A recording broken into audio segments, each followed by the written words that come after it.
Dire team's turn to ban.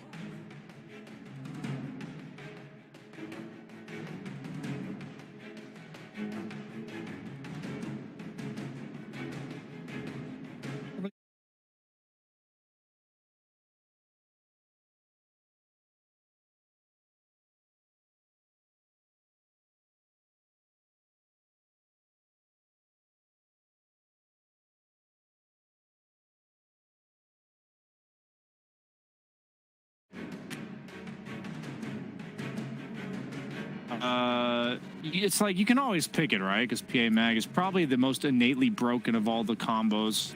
But I think if you can, there's a lot of options for carry that you can pick that kind of don't get ganked by those two picks so far from Brame. And PA, I think, could suffer quite early to all that magic damage. That's a really cool mug. Which one? The one that Jabs is holding?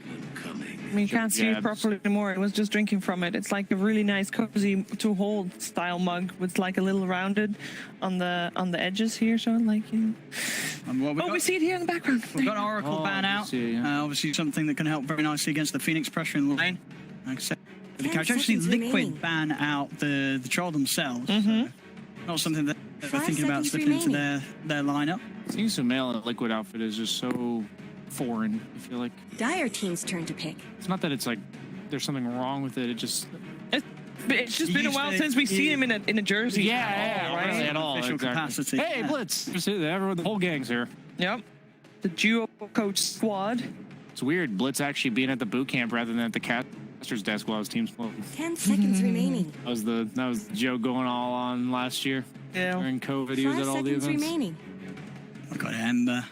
Also starting to maybe open up some of the mid lane opportunities. I mean, if you're banning Ember, does that sort of say to you you're not going to put the Lina mid? Because you wouldn't really care if there's Ember in your lane if you're Lina, right? So it's probably leading away from getting something else for some. Yeah. I mean, that's one of the still in the pool. Ember is one of the better ones. You can gank with the Earth Spirit, and you can also close the gap on Lina later on in the game. Yeah, I do agree. I do think there's a chance this may be opening up for the Storm. I think Ember is one of those heroes that Sumail himself has said it's just not a matchup that he wants to play Storm against. The chains are very irritating.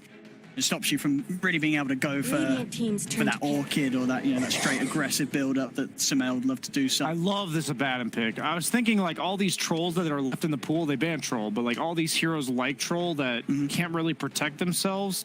It's so good against the fire spirits, all the dots from Phoenix, all the dots from 10 seconds remaining. It's just gonna make your carry pool a lot more versatile and 5 not seconds like remaining. the game of the carry can't just get ruined is how I kind of look at this pick. It's protecting the pick from becoming useless, the later ones. So they might be able to just fourth pick their carry here if they feel comfortable.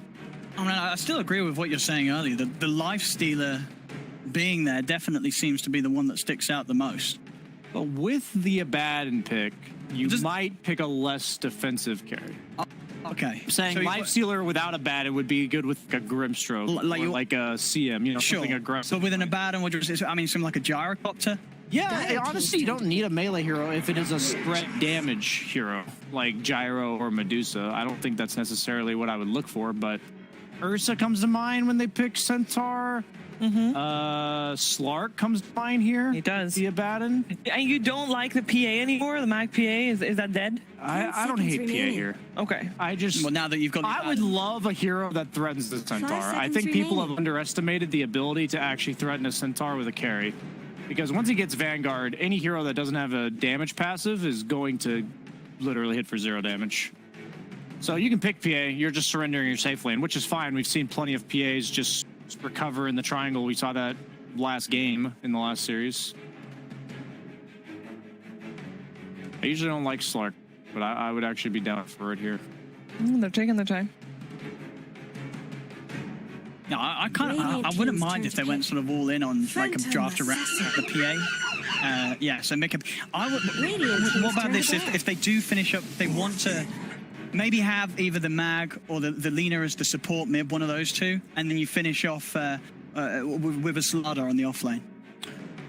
I don't think you go Slardar against Morph. Okay. I don't think it's terrible. Morph actually kind of struggles if you have too much single target focus, meaning, Slardar minus armor, usually not that good against high armor heroes, but 5 seconds the thing remaining. is that I would rather have a hero that goes in first for this lineup than a hero that like buffs up the PA. I think you've kind of like got the PA on lock. She's protected by the Abaddon. She's buffed up by the mag. Just have a fight starter. Have somebody that's going to create some chaos. Because right now, I don't really... You never want to lead with RP. So if you're not leading with RP, then what? Usually the god tier RPs are set up because there's some guy that goes in, forces 3 people to focus him for a second, and then the mag RPs. They don't have that yet. Do you think it's any clearer what way Liquid's leaning with who's going to be going mid, who's going to be going offlane in terms of heroes? Like, what are they saving to last year? They're saving Sumail's hero to last? Yeah, they're saving Sumail's, man. You don't think it was just the Lina? You're not giving him Lina into Centaur. It's not like, obviously you're not laning against the Centaur. It's like the idea that as a core Lina, if they have a Centaur, they're just going to jump you with 3 in time and kill you. So what do you want to play? You're Sumail, you get 10th pick. Is it 10th pick overall? I would pick Tiny here if I was Sumail. Tiny. Sumail Tiny.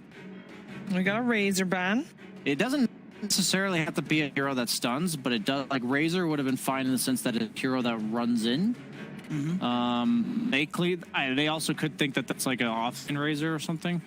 I don't think mid Razor last pick. Really 10 seconds remaining. So you're thinking that in this lineup it will be Magnus played by Koifa? 5 seconds so. remaining. Okay. It's like a mid lane hero in the off lane. Yeah, it You know is. what I mean? Like, Yeah, I think it's probably what they're gonna do. I would just be a bit surprised because at least if you go off the public data that we've seen recently from Quake for when he's been practicing the offlane, the 4 offlaners that he's been playing are Darkseer, Slardar, Sand King, and Necrophos. That's what he's been playing on the offlane. I see. So if it's something that he's not been showing publicly. Okay, I don't hate Slardar. I just because it's a hero that goes in. I don't mind it. We still haven't mentioned the Brood since the start of the draft. That's still there. They don't really deal with the spiders at all. 5 seconds But that remaining. would mean that it will be Sumail and Alina. No, or the Magnus. Or the Magnus, I guess. Yes, sure. Magnus could be too. We have seen some Mags mid again recently. Yeah, Brood would probably be a bit awkward team actually, ban. because usually with Brood you want a roaming 4. You want somebody who gives the Brood solo levels. Viper ban? Yeah, they're banning out Koi for heroes, so they clearly think this is a mid Lina. Those are not Sumail heroes. No. Yeah, it's looking like a nice tiny game though. 10 seconds remaining. Or Yeah.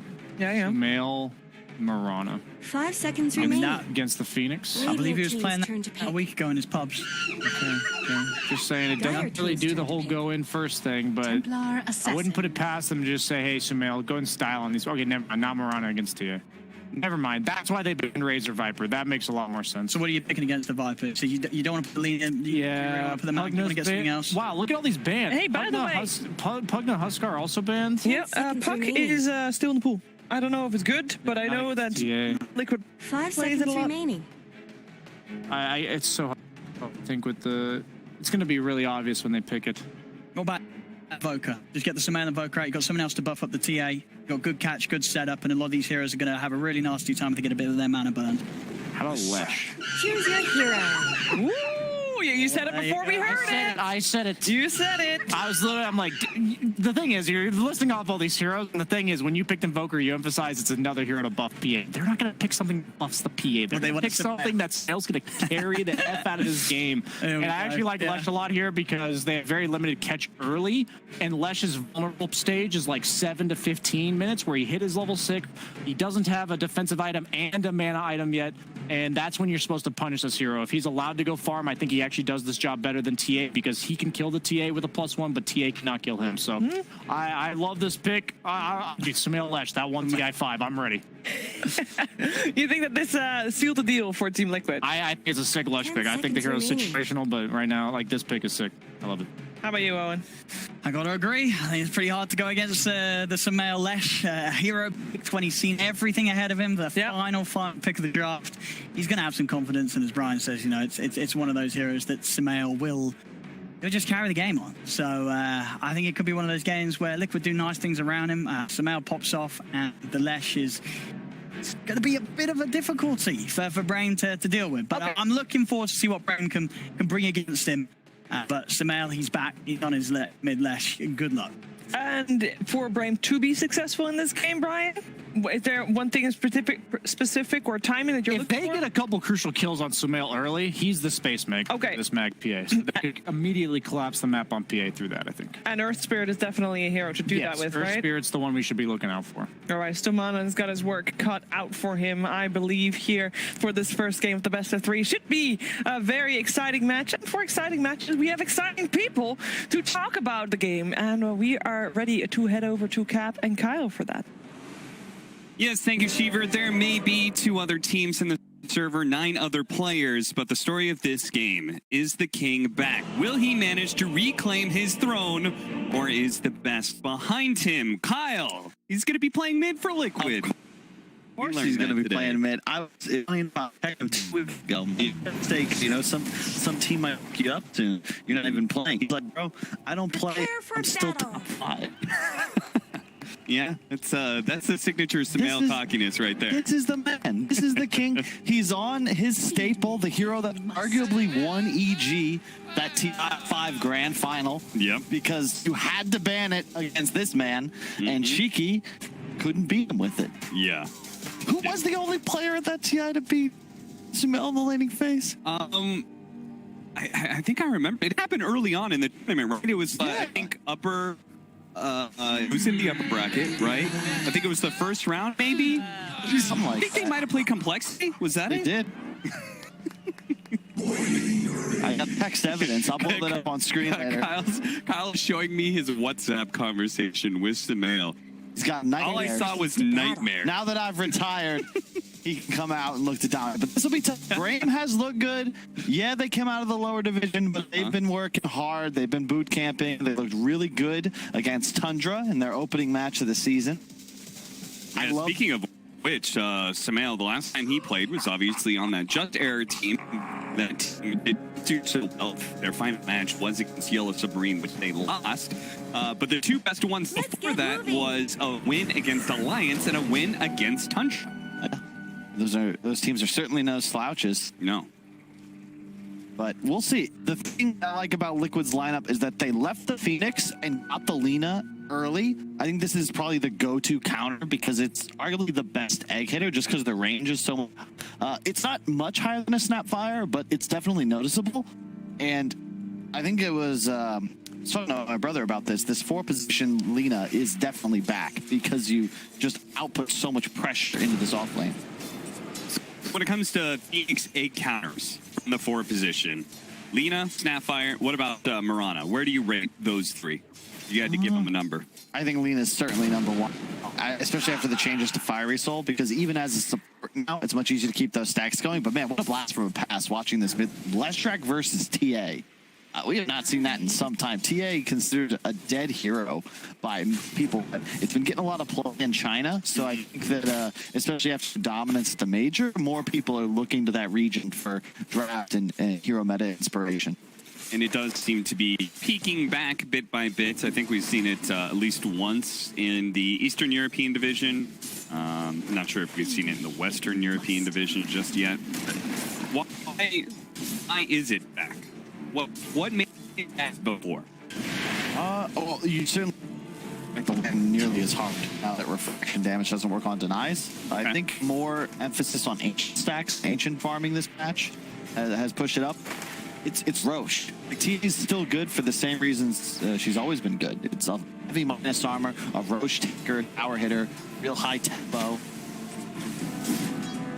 Just kind of disappears. Pulls it back. Spartan is still not level 2. He's going to throw out the last fire spirits, but the damage is done. Koifa picks up first blood. And may not have really talked about him too much, but his appearance in the off lane. Koifa has primarily been a mid laner for most of his career. So he has played off lane every once in a while, and obviously Liquid especially like to move people around, shuffle them about. He's Dire's courier has been killed. At least the honeymoon period. Mids going off lane is kind of spooky just because their laning phase is typically much better than carry. Like there's a, you know, if you watch streams even of mid players and compare their laning to carries, you know, like I was watching BSJ stream earlier as an example. Like he's CS under tower. You don't see this. from a mid player like Koifa. They know that tower like the back of their hand. It's true. I think it's a little unfair to compare the BSJ, but, you know, it's fair Similar enough. MMR. Skylar is be doing a little bit of pulling this work. And speaking of BSJ, I know he loved this pick a lot. Is being rather effective at being super disruptive to both the Hero Spirit and Centaur. And Mickey is pretty much free farming, and now, oh, they might go for a kill. We're gonna try again here. No dive available. Taiga is gonna keep running at him. He decides against it. He maybe could have tried for another LS, but the morph represents too much threat. But Aggro finishes off Mickey. Not only was he free farming, but now he picked up a kill as well. Yeah, good winning all 3 lanes right now. Mid is also like a straight up disaster for Wish. He's forced to go far his camp because Sumail's doing a great job keeping hill control. The CS is a bit deceiving because he just picked up 9 neutrals on. No, that's enough. The skewer. He did not expect that shockwave into LSA. Definitely. He skipped an hour too, which I imagine he would notice because it hasn't been cast yet. But that's a real cool decision by.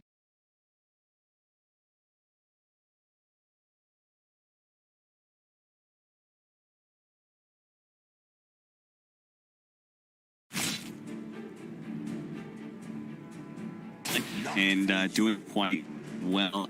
The other big shift is when you see players go to support, like when Fada first swapped over, and he was playing the same heroes he played core, notably Jakiro. Yeah. Like whenever possible. Yeah.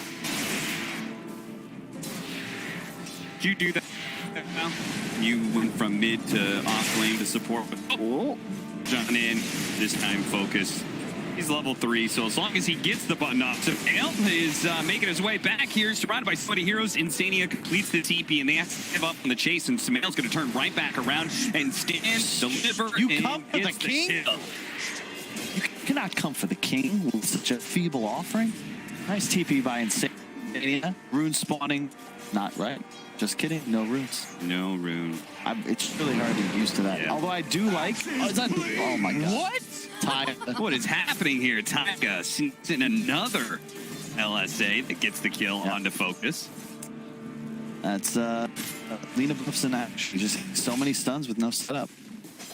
But yes, I find it harder later on to the game. Yeah. Standing at a boundary in 25 minutes. Yeah. And I was like, wait a minute, 25 is not a multiple 3. I like it though because I think it's the nighttime phase shift is enough of a change. I like that there's no bounty rune spawn on the full range. Right. Nice deny. Man, Liquid is just firing on all cylinders, all 3 lanes with a pretty nice lead. Is this supposed to be happening? Is this Liquid looking really good, or is this their draft? They set themselves up for really good lanes? What is a bit of both, I would say. I know they've been working hard because Insania and Blitz have stopped playing Mafia, so you know that they're taking it seriously. Dire's middle tower But isn't I don't going think to last long. I think that they answered what Brame had in mind. Like this Lina against Phoenix is certainly proving effective. Leshrac last pick. Up top, would think that the Centaur would be doing better, but that's the power of the Abad 5. You just get level advantage, stack camps. Yeah. An insane special. And Brame having a rough time. They started this season really well by being able to get that 2-0 against Tundra. And potentially set themselves up to be one of the teams that does stay in the upper division. But in order to really make sure of that, they've got to take down another win against one of the bigger teams. And Liquid would certainly be potentially their best target. Right? Just because new player, stand-in of all things, you're hoping that they're a bit off their game, that they're not the same Liquid that sometimes shows up and does really well. You would think Liquid is just probably the definition of inconsistent. Sometimes it looks so good, you're like, damn, this team is going to win a major sometime soon. Another time, you're like, well, why are you giggling? I know Blitz is listening to the cast right now, and I know he hates you. Oh. he loathes people calling Liquid inconsistent, but I'm not going to disagree with you on performance. We will. I mean, we'll take feedback. You can shoot us a mail. Yeah, maybe we could show a William Lee tweet maybe later on in the show. Hey, well, shout out to Liquid the group, and especially the Liquid. If you're the real MVP, you should ask for a raise. And I'm jealous because they all get to watch in their big room, the TV screen. Yeah. I used to have one of those. Big difference between giant org like Liquid and Brame, but at least Brame has a boot camp going on. It's true. Yes, Kyle? Nothing of it. Just, if only they had a chef. That's really what's missing. Okay. Oh, nice rollout. And this is where the game slows down for Liquid, but they got to be content with this. Bear in mind, this is, I mean, he might have skipped in power to start the laning phase, but this is Mag PA. Like, this is unbelievably strong at scaling. We've got tons of stun lock on top of it. I love playing Mag with Lina because a 2-man RP, you off of because the Lina stun's always going to land. And Brame really need more momentum. Their TA specifically has got to come online quick. They need mid-tower. They need Roach. I like what Wish has planned. It looks like he's going to be rushing the Blink Dagger, but I don't agree with 3 points Psyblade if that's the route. I think that the Blink build's most effective with Max Meld at that same timing. Would you say that Insania kicked up, couldn't quite put him on top of the cliff there, but he's still going to be rubbed at. Insania probably think, worth it. 3 heroes here. I still got the last hit on the ward for 135 gold, and Mickey now knows he should probably play a bit safe. Illusion. Would you say a lineup like Brame's, the fact that they've got like 2 cores, this Morphling and Templar Assassin, that it is important for lanes to go well, right? Because you both of your cores can't default to jungle. I mean, look at the issue is that Morph has just thoroughly been dumpstered, and really more than the TA, that's your win condition, especially with an Earth Spirit. We've seen teams in Asia first Morph ES for this reason, for the double Spirit roll, and just an unbelievable amount of stun lock potential. Nice play from Sumail, just backed up by insane easy pressure on the tier 1. Does a hefty amount of damage. You're getting bottom for free as this occurs. When you lose one lane so hard, the entire rest of the game, your whole squad has to play catch up, and they bleed out advantage in the lane that is now banned. It's not just the bag free farming. Taiga's also free to stack, to farm. He has TP ready if they try to dive top. So it does mean that Brame is going to have a lot of pressure on, I think, this man right here, Skylark, the lane that did go well. And he is also the playmaker. Yep. Our TA still needs Blink Dagger, as you were talking about. Skylark's got to be able to exert some pressure somewhere on the map. Yeah, the trouble is you saw Purge give that breakdown of why minus armor is less effective against Vanguard, but that's for the early phase of the game. This Deso timing is going to be very quick, and it actually works against you that you have this Vanguard instead of plus armor. Once PA's minus takes you to negatives, which it will do once he hits that talent. Silence going up and immediately removed by the Aphotic Shields, and we're getting a good old classic 3-on-3 mid lane. Both teams posturing to try and take the mid tower. That is not going to be enough, and now Spartan just goes ahead, goes for the dive, the jump in. Liquid turning around to go for the kill onto the egg, and they will manage to do so, but they lost Taiga in the process. 1-for-1 exchange with the Stampede going off, fitting Wish out of that stun. But unfortunately for Stominen, Mickey shows up, a 4th member in this. Skylark's going to get it out of here. He's in trouble. 1, 2, maybe even a 3rd, but Skylark proves to be a bit too tanky. Oh, Koifa missing the RP. Wish barely managing to blink away just in time. 2 near-death experiences there for Wish, but he survives through them both. That was wild. Yeah, that would have been a huge kill. You saw Liquid, Koifa called out, but the blink away just in time. They repositioned to the river, expecting the skewer down. That would have been 100% an execution of the TA, but he actually saves his Centaur too by juking that, because they could have also continued. I believe Sumail was in Yule's range, would have been able to follow up with the stun quite easily. But alas, I think if Phoenix maybe the dive swing you back just a little bit, if you get that egg off, I think that's a much more decisive fight win. And here's the TA strength, just farming the ancients. Done very well for himself. The only can stacked being by him.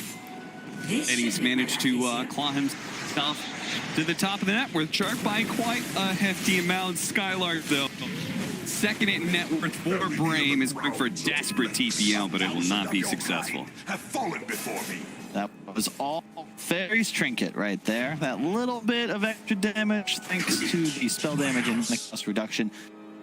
Absolutely broken tier 1 out, especially on a hero like Leshrac. Plus the 100 health, because why not? Yeah. You'd probably still have it equipped, but take the health anyway. 3D8, a 3,000 net worth lead for Team Liquid right now, and Feeling good? feeling good and not too much pressure. What are you saying on them? This is chill. I love the way that they're utilizing the positioning around the map. Like Insania, Sumail, he hasn't played professionally in a while, so Insania's doing a good job holding his hand. Don't worry about it. You might get ganked. I'm here. I got the heals. I got the shield, and they're also defending the most valuable area of the map. I like how they're both teams have a similar concept here, which is they are putting the hero in mid lane that can solo pressure the tower, and it forces response, right? Yep. You kind of always have to have somebody standing there, otherwise your mid tower is just going to die to retaliation or die And this bulky. is the right move from Liquid. Just get the smoke around, collapse on this mid tower. Every team will tell you this is the most important objective to take Dota 2. They want the Phoenix if they can. That effectively removes Brame's Who's going to break, and look at this defensive ward they have. They know, but they also know where the Phoenix is. They managed to get the Skewer a 2-man RP the roll in, but Snowman can't stop this damage that flows through. Sumail gets the double kill, makes the tower, immediate buyback from Spartan, but still can't take the fight. After all, they lost their core Centaur, so even with a buyback, they're just going to have to walk away. Really great job there. Shout out to Taiga. Excellent stun. Picks the spot where he expects the Phoenix to be. I think they saw him on the high ground vision, at least some moving trees, so a bit more than guess, but either way, nice setup. Play for then the Skewer to grab the double RP, and this is the trouble, is that right now, Brame, one of the teams answers Blink RP. There's no counter initiation. Sure, you can roll in, but the actions from Liquid are going to happen far too quick for you to be able to make a proper defensive posturing. Like, how do you respond? There's no drop on the light stun, which means all these heroes are dead. Way too much, especially with the P going Deso. Okay, so now they've lost this mid tower. What does that give Liquid? I just open the map. See how aggressive they're. Oh, the stun there in deep, and Spartan's last shots, not quite enough. So the movement here from Insane and Sumail, it's effectively the same as when they were posturing in front of their tier 1. They're still controlling the same area. In this case, they're able to get a lot more vid and pressure, and if they farm creeps or steal creep waves, it's on enemy side, and then they take enemy jungle. So the product of taking this tower makes it much easier for them to choke out Brame's resources on the map, force PA into that top triangle, morph left only with top lane. 70% of the map is out there. Still, Brame not out of it. They need a good fight. They need to use this egg. They have a Deso timing on TA approaching rapidly, and the E-Blade on more. So I'm not sure who he'll really gun for. It's really just Taiga that he can target. Yeah. Sad part of being down this much net worth usually means the cores have their prerequisite items to survive through any kind of burst like that. Dude, I should have picked more bad when I was playing. This is so chill. Yeah. Insane. It's just, I got you, bro. That's All right, where do you want to go next, Sumail? All right. He's like, all I know is Sumail, you're confirmed pound, and I've got the coverage. And Mickey manages to get a solo kill on Spartan, but Brame kind of feels like they got to make a move here. They're getting picked apart around the map, and it's getting smaller and smaller. They're going to run into Insania here. Insania with the TP out. They don't know quite where the smoke broke until it's too late. You see, Brame, they know it is play. They have egg, they've got the Stampede. You need to fight on your terms when possible, and they can Zerg the Roche down fast enough to force a response. But it's very cautious. You can see the scan comes out. Like, Liquid are very aware of the script that this game will play out.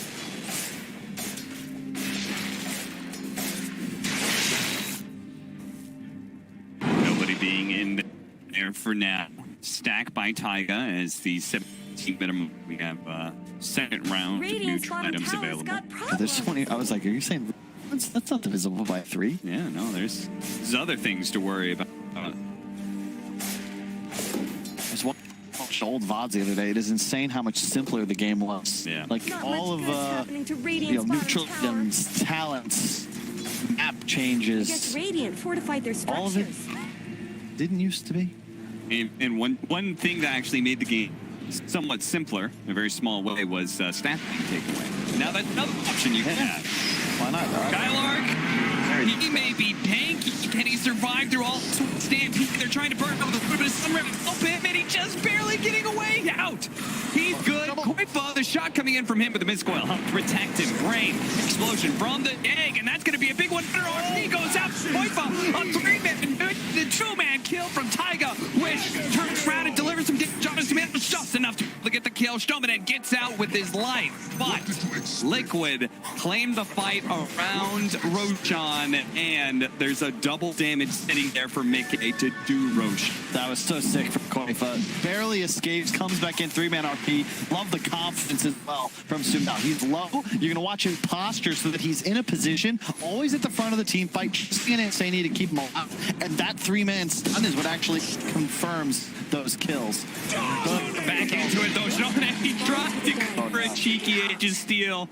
Sadly, his timing was a bit off. As a result, 40-15 now, 7,000 net worth lead for Liquid, and now an Aegis on Mickey. Mega kill! Double kill! Oh my god. So, DD helps, but that's minus armor against a hero that only has 10 armor. He even has a casual ring of protection. The trouble is, like, yeah, it blocks 70 damage. It becomes less and less impactful when PA crits start getting into 4 digits. Yeah. Now they're taking their ancient stack like this is the nightmare for Brame. They don't get the Aegis, and operate with that kind of confidence and play inside your triangle. Now you've got a TA and Morphling, don't have simple good areas to farm, as you can see them scrambling around. And just catch as well. They decide get from Mickey here if possible. Stromanen, he's going to be the victim. Mickey's assault in the back line, though. Managed to catch Sumail. Sumail moved forward, and Skylark immediately catches him out. A buyback coming in from Stromanen. They see this, and Liquid only have 3 here. Even if it's an 8, maybe we can still do something. Apparently, the rest of the team disagrees, though, with Stromanen's assessment. That's the second support buyback for a fight. Like, Brame's just a little too itchy on the trigger. Understand why you want to get back into the fight, but there's no mid tower. There's nowhere for you to go, and without an Earth Spirit, no Stampede, Brame legitimately have no catch. So Liquid can pretty easily just disengage. There's nobody forcing them to stay in melee range. To be fair, which would you rather have, though? Person who is a little bit too eager to use their buyback. Got to buy back. Yeah. You know, it's better to err on the side of buying back than not doing so. You go like the 1 game OG lost to TI9. You know, Anna, my bad, because he just didn't buy back on Spectre. Yeah. They throned him. Like, oops. Which he needs that item real badly, the BKB. So it's a good thing Fish that sort of went their way, found themselves a bit of map to farm on. Yeah, the curious thing is this TA pick, because I don't really consider it a counter to the PA. You need an MK, but the trouble is, as a Templar Assassin, you need Blink Deso BKB as core items every game. You can make an argument skipping Blink for like a Dragon Lance. I've seen that used in China a couple times, but it's just a weird selection. And when you fall behind, the game gets real difficult because Liquid feel pressure and are just eating your map. And they're like, he's alone. Mickey's just walking in, scaring everyone, killing a Phoenix. Yeah, and he's still got 2 minutes left in the Aegis, so he can keep doing that with pretty much no recompense from Brame. Satan next to him, so even as his Aegis goes down, Radiant structures have he'll still have that form of second life. I wonder how good this Trek shard is. Radiant's bottom tower. 3 stuns, not 2 extra, 3 extra stuns. So you just stun on top, and chill. I asked actually Sumail about both those things. I believe he said Aghanim Scepter as well. He said the Aghanim Scepter was garbage. Yes. And I think it wasn't him, but somebody said the shard is good. It just requires you to either have a lot of stuns or be defending high ground. Right. Once you're able to, if you defend high ground with that shard, Middle tower could use really some nice. help. Dominate. Oh no, the Yules is here. He may have silenced Sumail, but Cracks in Dyer's top tower? it's only a Dyer's bit no of timeout fortified before his death. structures. Inevitably comes. And then there's just a PA pushing mid with a incredibly strong offensive in the RP, and then Insania still Where did just Radiant's holding his middle core's tower go? hands, hanging out, going for his very own Melk award. Needs to up those death counts though. Yeah. Only. What did Melk go? 0-17. I want free to play. It's 22 is the match. It's been a lot. Have you seen? Because free to play just got on Netflix, and it is insane to see how young everybody is. Yeah. Like, it's also crazy how many people, a decade ago, they make this documentary, and yet Synderen, Misery, Dendi, Fear, like, these guys are all still here and still playing. Yeah. Well, except for Synderen, but he's playing. It's fine. I'm a subscriber. 8-month badge. What happened 8 months ago? I lost the bet. Spartan. Oh, this guy needs level 12 real bad. Oh, God. no. Oh, God. Get out of there, Spartan. He throws fire spirits. Oh, no, Spartan, no. What did you expect? I love the Shadow Amulet with the Sunray still going. They'll never find me. And the Radiant's Liquid top tower they're deserves just hunting as now. much help as They mine. smell blood in the water. Constant map rotations. And move so quick, too. Oh, we don't need to see it again. Half 15-11. gone just from Cleaves. Panics. CP or dives away, throws damage on the creeps, hoping to be able to kill the wave. But it doesn't. Like Kyle. It doesn't look to me like Liquid is necessarily going to go high ground. I don't feel like. They need Roche for that. They're just chilling. This is how you got to close out a game nowadays, though. Like, going high ground, especially with ease of buybacking, got cheaper last patch. Just no point. Just chill. Get Aegis. Get yourself a level 20 on as many heroes as you can. Second Roche with the free shard, I think, is just huge. Yeah. It definitely feels like we're trying to make part of the reason Roshan is getting more and more item to give away is basically saying, hey, look at all this stuff you maybe you should try hitting high ground with it. Pushes you to fight around the pit as well. It's another reason I think you've seen so much PA, so much Slowdar summon back to this minus armor concept. I don't work on building necessarily, but on Roche. I wish. It's a good idea. It's one way to be able to try and push the lane. There's lane traps everywhere, but Insania with the early gem pick has been finding all of those. And now he's going to find Spartan. Spartan canceling the sun ray, but he can't get away from Big K. Taiga. Oh, yeah.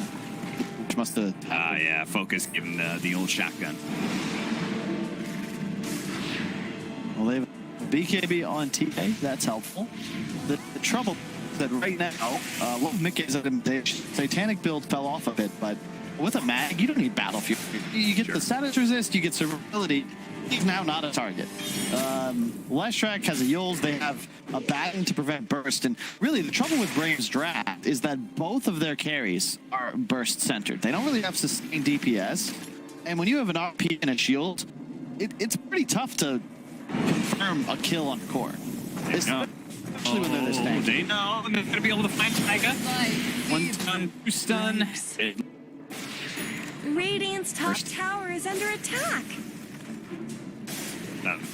It will take a L tier 2. Radiant's top Maybe tower not. has They're a looked little better. Playing it safe. Sumail's coming into the top, so they're probably Radiant's top wait for tower him. has You don't want to be fallen. too aggressive. Roshan is spawning in 5 seconds, so a throw here would be catastrophic. A good opportunity for Brame to take this game back. You got to take some risks here, and maybe it's a good opportunity for them to 5-man just kind of run at Liquid and see what happened. Wish is very low on mana, though. We caught. Yeah, not even a melt.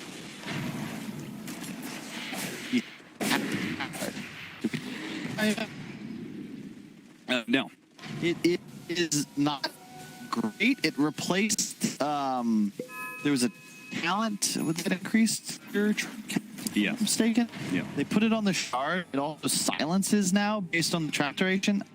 I don't know how effective that'll be here. I know Waga under no circumstances can do with axe. Sky. Go for it. The RP. Oh, we got this thing here. Having a jungle. The fall. 600. Nick takes out Wish. Spartan's gonna fall as well. They're hunting the last man. That was a 3-man RP, Cap. Yeah. I didn't see them. They were stacked on top of each other, and then yeah, that's it. Yeah. Yeah. GG. That's the trouble with the PA. You have a BKB, so what? Dire victory!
team ban.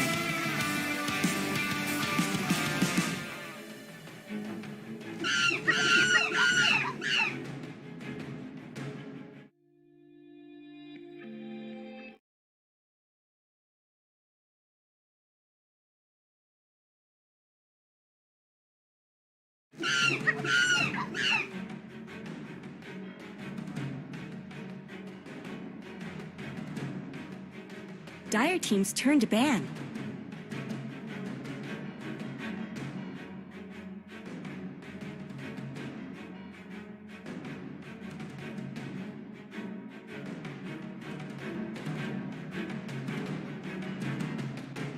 Radiant team's turn to ban. Dire team's turn to pick.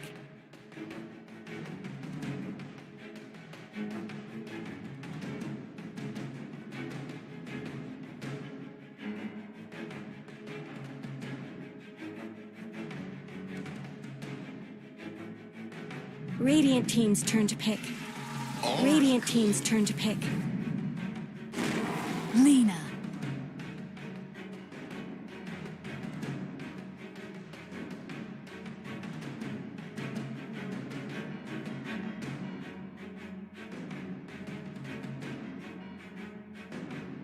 Ten seconds remaining. 5 seconds remaining.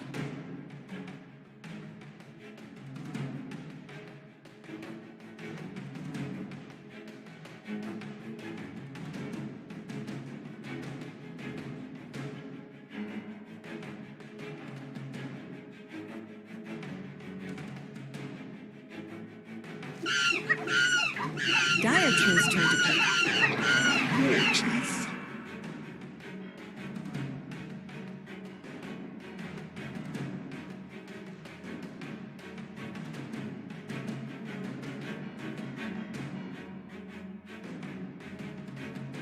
Dire team ban. The sack.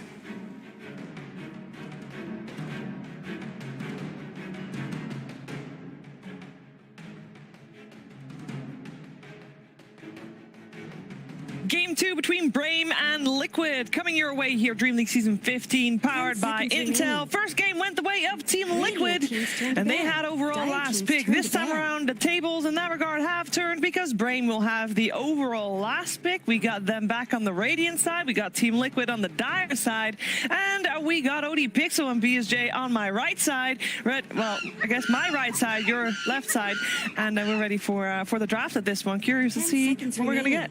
You're on my left side. Yeah, I was about to say, I think you reversed that. I think everyone Whatever. It's fine. We're in the draft. We're 2 picked in. We got another center leaner, but Lesh is back, and this time he's not afraid. The king is ready to slap it out as a second pick. I don't like it nearly as much as I did the first game. I think they might even put this Lena mid against the Lesh. One of the reasons I thought Lesh kind of was more situational this patch was because he fares so poorly against Lena, who had been gathering rising stock in the mid lane, not only as a 4, but I'd be fine if they left it as a 4 as well.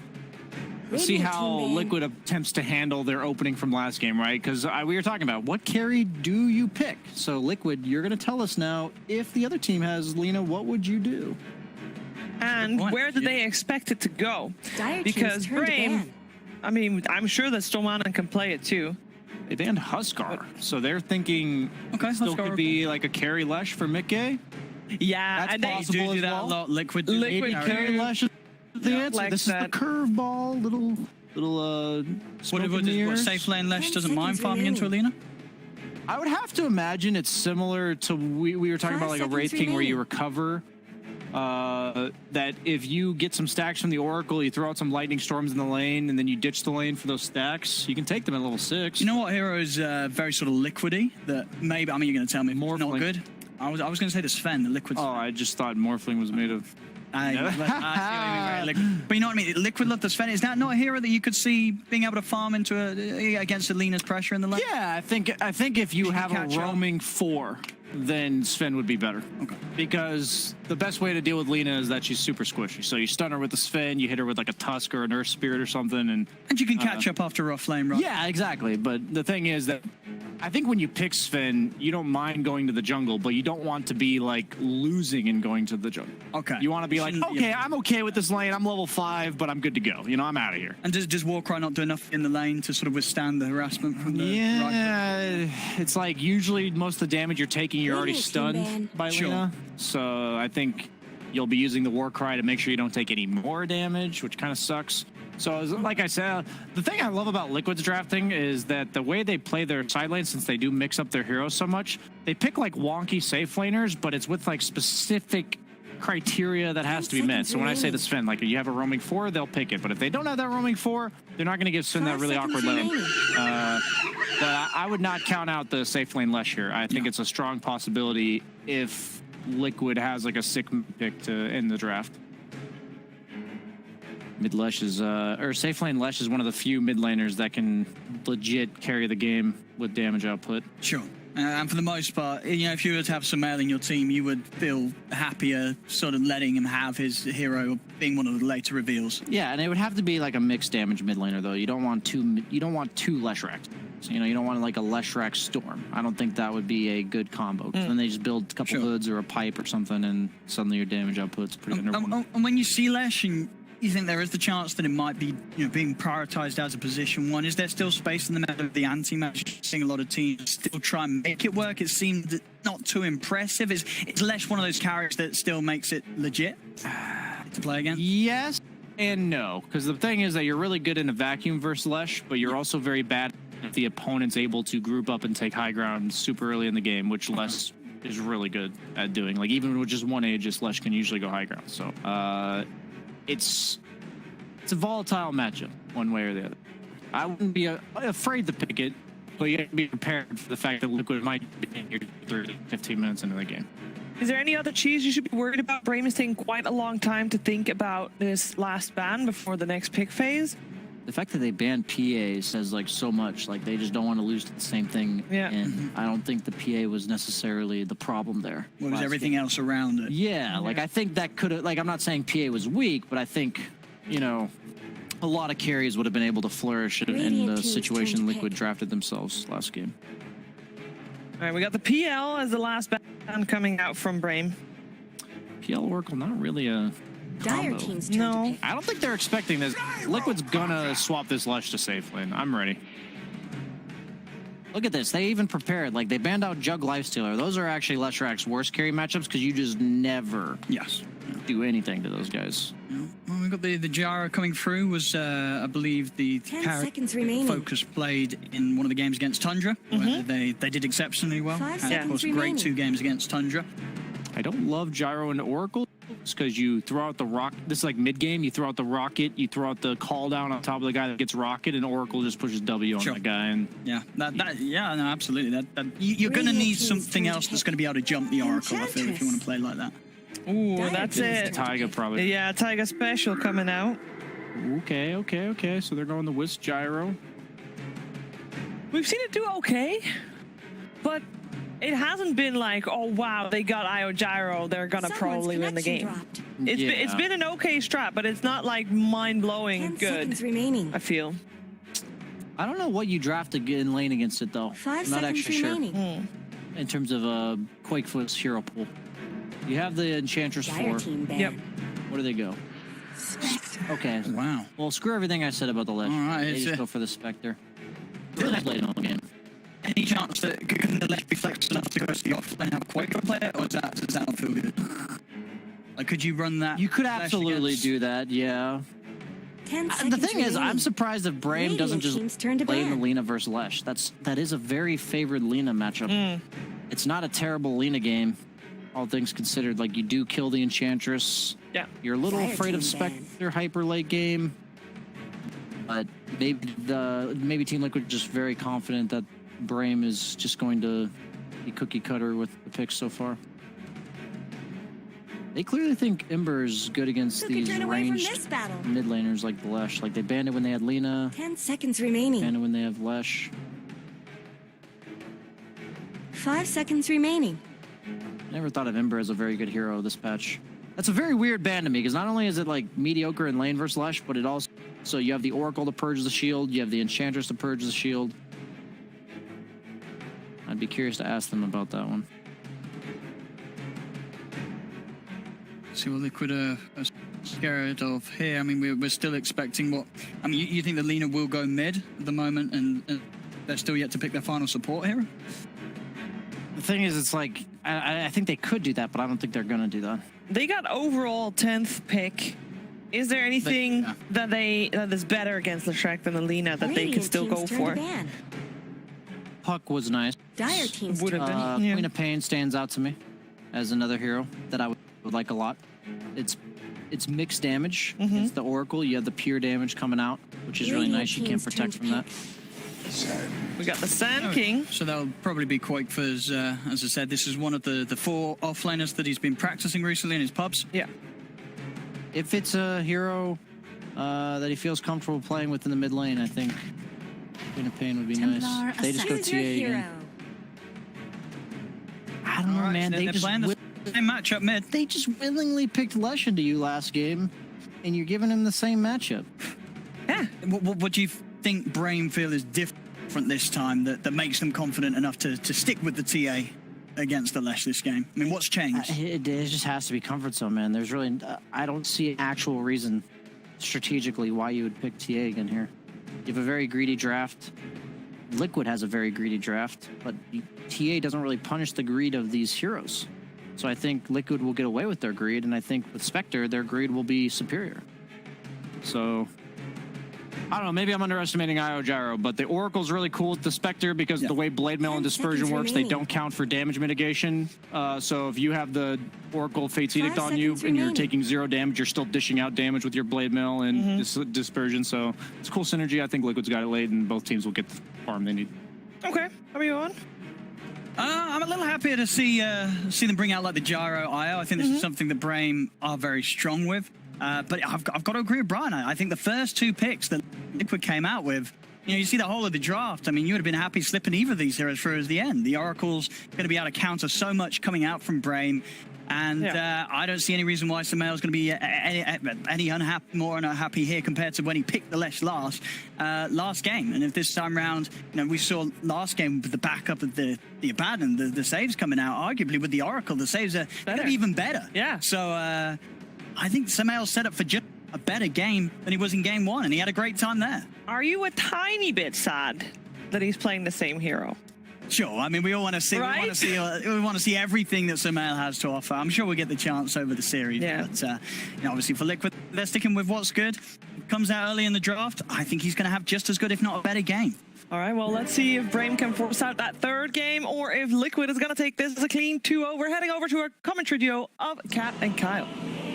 To be honest, game 1 was not that close, and Brame, they seem to have taken this kind of lineup or made some tweaks, which I do think the tweaks are good. Yeah, but like, do they think it was close? Because it didn't look very close. And I don't know about this TA hero. Yeah, it's not the secret S tier mid that we've all been waiting for. And we'll see.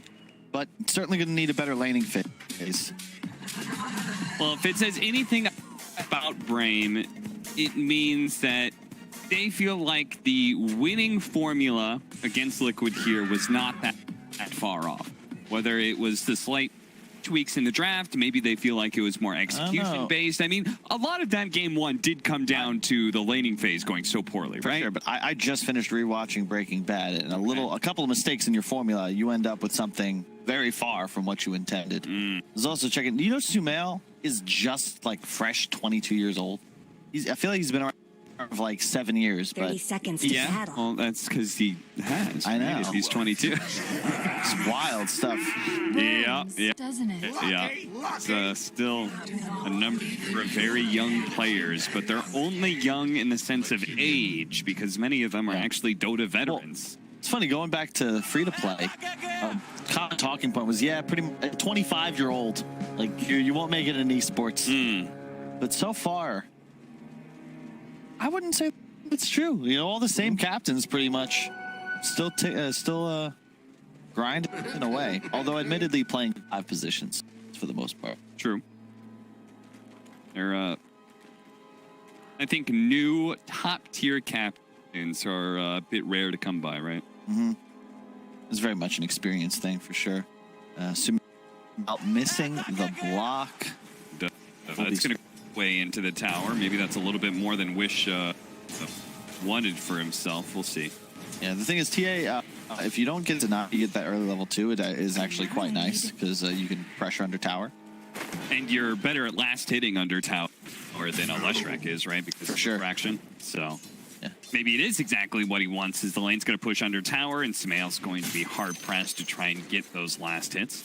Of course, he gets all of them. Lane. And keeps lane control. Radiant's courier has been killed. Losing the What did that courier ever do to Does keep his anyone? life intact.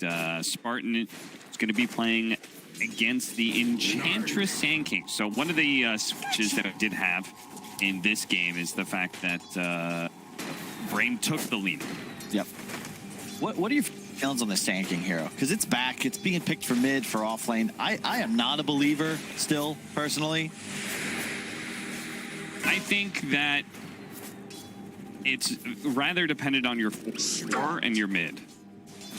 Because I do believe that Sand King, he's sometimes a very underwhelming hero, and you would not... For example, actually, let's just talk about Liquid straight up here. Koifa, Sand King versus Boxy Sand King. I wouldn't want Boxy to be playing Sand King. I would want something that scales a bit better, right? Because that's kind of off-laner the Boxy is. But Koifa being more of a solid player that, you know, doesn't have high variances in play, right? I'm okay with him playing something like Sand King that isn't going to carry team fights, but will always be there. Yeah, he'll get a stun off. Yeah.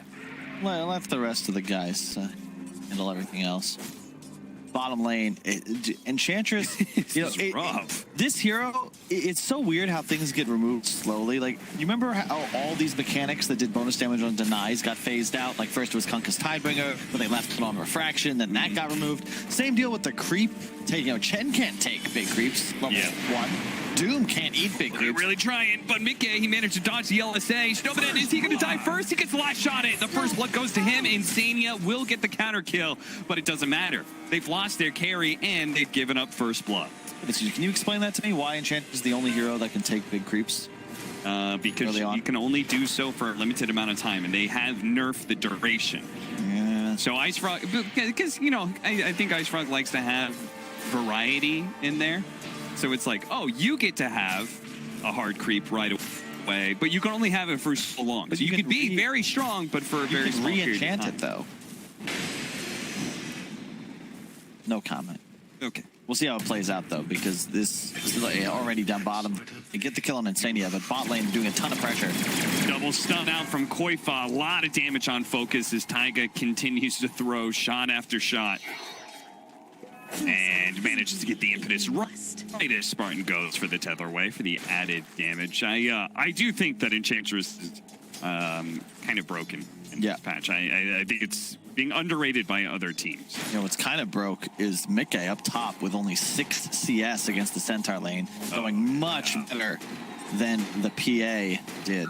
It makes sense. The Oracle, much worse in these early levels. You don't really sustain your core the same way an Abaddon does. Nice proc the Caustic. Yeah, Koifa, he is going to get run down here. Now, we did have one Fairy Fire in the missile. Taiga killed it with, I think, some assistance from the attacks of that creep archer. And they're going to go for the double stun again. The Gyrocopter's going to go down first, and Spartan trying to get behind the tower. Koifa goes in for the tower attack, gets the kill, uses the Sandstorm to dodge the last couple of tower shots in there as well. 2 kills for the bottom lane of Liquid. This Lina 4 position, then, is pretty sick. It just the stun build. It's so much easier to hit, and this is the dream for Skylark. He's got to bring a health. He's just going to start running at Mickey. And unfortunately for him, Spectre is not really the greatest recovery hero. You don't farm jungle very fast. You're not able to clear stacks efficiently. It is a rough game. Another tweak that Brame did make, right? Because last time Snowman was playing that a melee 4 position, right? An Earth Spirit. And here, he can pressure the lane a lot more, which we're seeing with this kill onto Insania. Not only is Mickey under farm, but now they're finding kills as well. Dude, this is a disaster. Like, actually just straight up might be game losing, this top lane of Liquid. Like, 7-0 on your... Like, 29 and 15 on Centaur. Skylark is not even going to go Vanguard, it looks like. He's going to rush Phase Boots. I love that idea. Now keep up the pressure. Keep the punishment going. Mickey takes a huge amount of damage. Once again, it's forced away from the creep wave. You can't.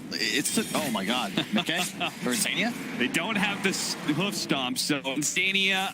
Oh, stop it. He really wanted that, and he tried to dive the tower for it. He still turns around and still gets plenty of damage on Mickey. If anything, Mickey's going to die instead. All right, this is getting ridiculous now. Too much damage cap. 180 plus. And they're going in for the die. Dude, Brame. They want to keep this punishment going. Dania hiding in the trees here, but the Lina will cut down the trees to make sure that the support is going to be found here. And I believe Mickey actually had to wait a few seconds just to be able to keep. Yeah, that's how quick this is all happening. So, blame should be, hey guys, please be safe. No more getting double stunned by a Sand King. Just chill. Same goes for Wish lane. Look to see him be a bit more conservative. He's doing well. Outlaning Sumail ever so slightly. Who's going to move on. I like this Sumail because you have to put pressure into a lane. You cannot mess with the Centaur. So go up and carry him. We try to get a tower kill. Group up with your Sand King stun around the catapult. And heroes do not present themselves for killing, and Sumail will now they're gonna hunt. They're still go find them. They think they're TP'd out. Where would they have gone? That thing is so early. Yeah, mid lane.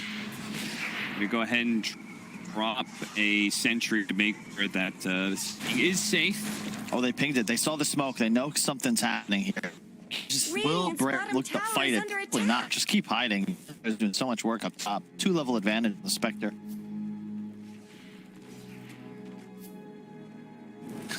Someone has bots queued up. I don't think that's the play here, but very ambitious his item purchase, if that is what he goes for. I'm just curious. What is there anything about this lineup that you really would want to have the capacity to split push? Look at this pressure on the tower. Oh, an accidental smoke. Unfortunately, they're down a couple. No. Yeah, smoke to get into this position. They accidentally hit it again here. Get a little bit of damage on that mid tower one again. Love things. The Wish laying down those traps on the side. So now we'll see Sumail. He's like, he did that trick last game. This time we'll at least see you. Just a little efficiency. Spamming with the lane on the creep. That's what keeps it alive in the tower. Only fun to see. Quite fun with a 2-2-1-1 build. The Sand King special. You want all your spells. Unfortunately, get them one at a time. Out on the river, Spartan. It's going to make a little bit big here, but it's not going to do enough here. Keep them what heals he can, but not good enough. Hot position to be in. Yep. I like from Liquid. They move the Spectre to the bottom. Oh, 3 shot, 4 shot. Oh, doesn't get that last. We chase after him, but now the kills are work. Fortunately, there is not a low ground miss there. Let's get the kill. It's odd. Sky coming mid is very strange. I would have loved to see him just continue pushing top, kill that tower, and move out of the lane. But he's just jungling now, and it feels like Brame are not pressing their advantage the way that they need to. Mickey's game was ruined. Now he's free to stack farm bot. We talk about Spectre can't recover. This is how you recover. You plant yourself in the lane, you static farm the wave, and it's the gyrocopter now that's forced to just sit there and watch. There's nothing he can do. He's sitting in front of his tower with a full wand. But there's no pressure happening from Brame to maybe go. Sumail's the strongest hero on Liquid. He's the one with the creep clearing. This is not where you put your setup. I think in some way it's the adjustment from Liquid here with the Sand King. I mean, that's a tower defender in its own right. Do you think maybe he just couldn't? Well, sure, but I think Korfa rotated after he left. They're just like, oh, win up here. I just don't think Brame are capitalizing on this win they had. That gold lead, it was only like 1-2K, but that's pretty significant sticking it in. Yeah. Now you smoke, but at best you're going to get a kill here. Now the blade mail up is getting spooky. will be ready to teleport. The at best here is Spectre kill. A massive kill if they can get it, but as you said, lead mail, 7 charges of magic on it. A tower that's not too far. We're gonna go manage to get on with Stampede, putting all that damage. Look at his health just dropping as he throws the rocket barrage onto the Spectre. Fortunately, they get the kill. It's a massive pickup. Can't afford to lose mid lane though. Wish he's already had his refraction burned away. Hits coming in from the Enchantress and her creep. Fortunately, both sides do have a saving support.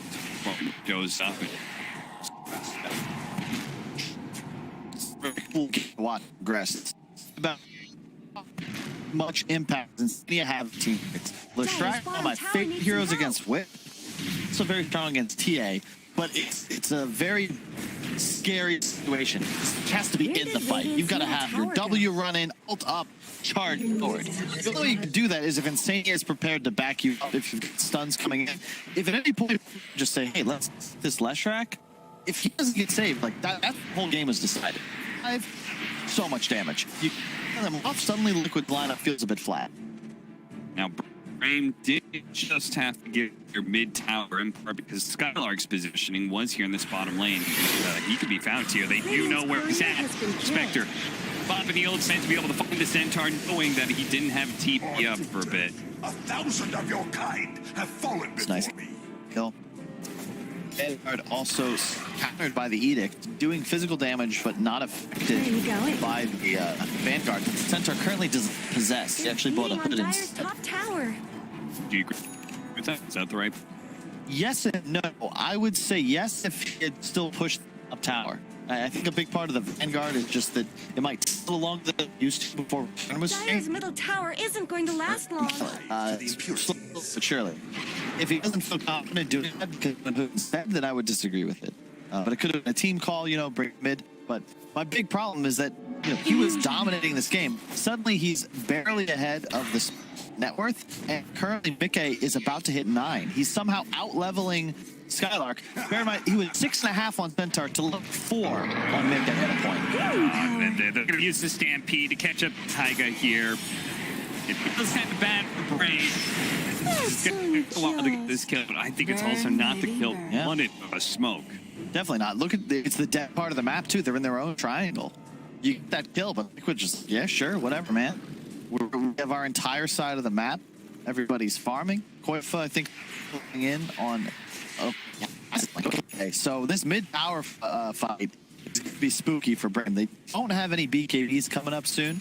Their timing should be better than the previous game, however. They're not just going to lose 100% if it gets late enough, although Spectre certainly will carry a gyro at some point. But they'd love to be able to make a play with the though. Get initiation from Skylar. Should have a pick shortly. Top tower? Wife hasn't beaten that regard. Once again, Liquid with way more damn stacked than their opponents. They're going to be able to this opening onto the send. No Stampede available. So likely he's just here to relocate. Provide. They're going to go for the light trap, but and the Oracle. Sumail. He's going to survive here. They have to back up. Meanwhile, McKay just farming away. Doesn't even haunt ready. And Taiga's like, yeah, you guys fine. Taiga should have an idea. Look at that, the way he's tanked up. Medallion, hat, vitality booster, and a raindrop. That is the most efficient build I've seen on an Enchantress. Up to, and that is the name of the game, folks. It was thanks to the addition to the backpack that has caught a lot of fun. It's all about having gold efficient items nowadays, not slot efficient. Everybody's got slots galore. Just buy what you need, be 6-slotted ASAP. Big fan of the fluffy hat. Nice kill there on Koifa. Wish picks up a double damage. They kill Liquid's big tower defender, and now they have an opportunity to finally take the tower themselves, unless Liquid want to be able to mass rotate, but I kind of doubt it. Dire have fortified their structures. Skylark just needs his blink. They've got one on Wish. Then it's just a pick off into the rush if they can pull it off.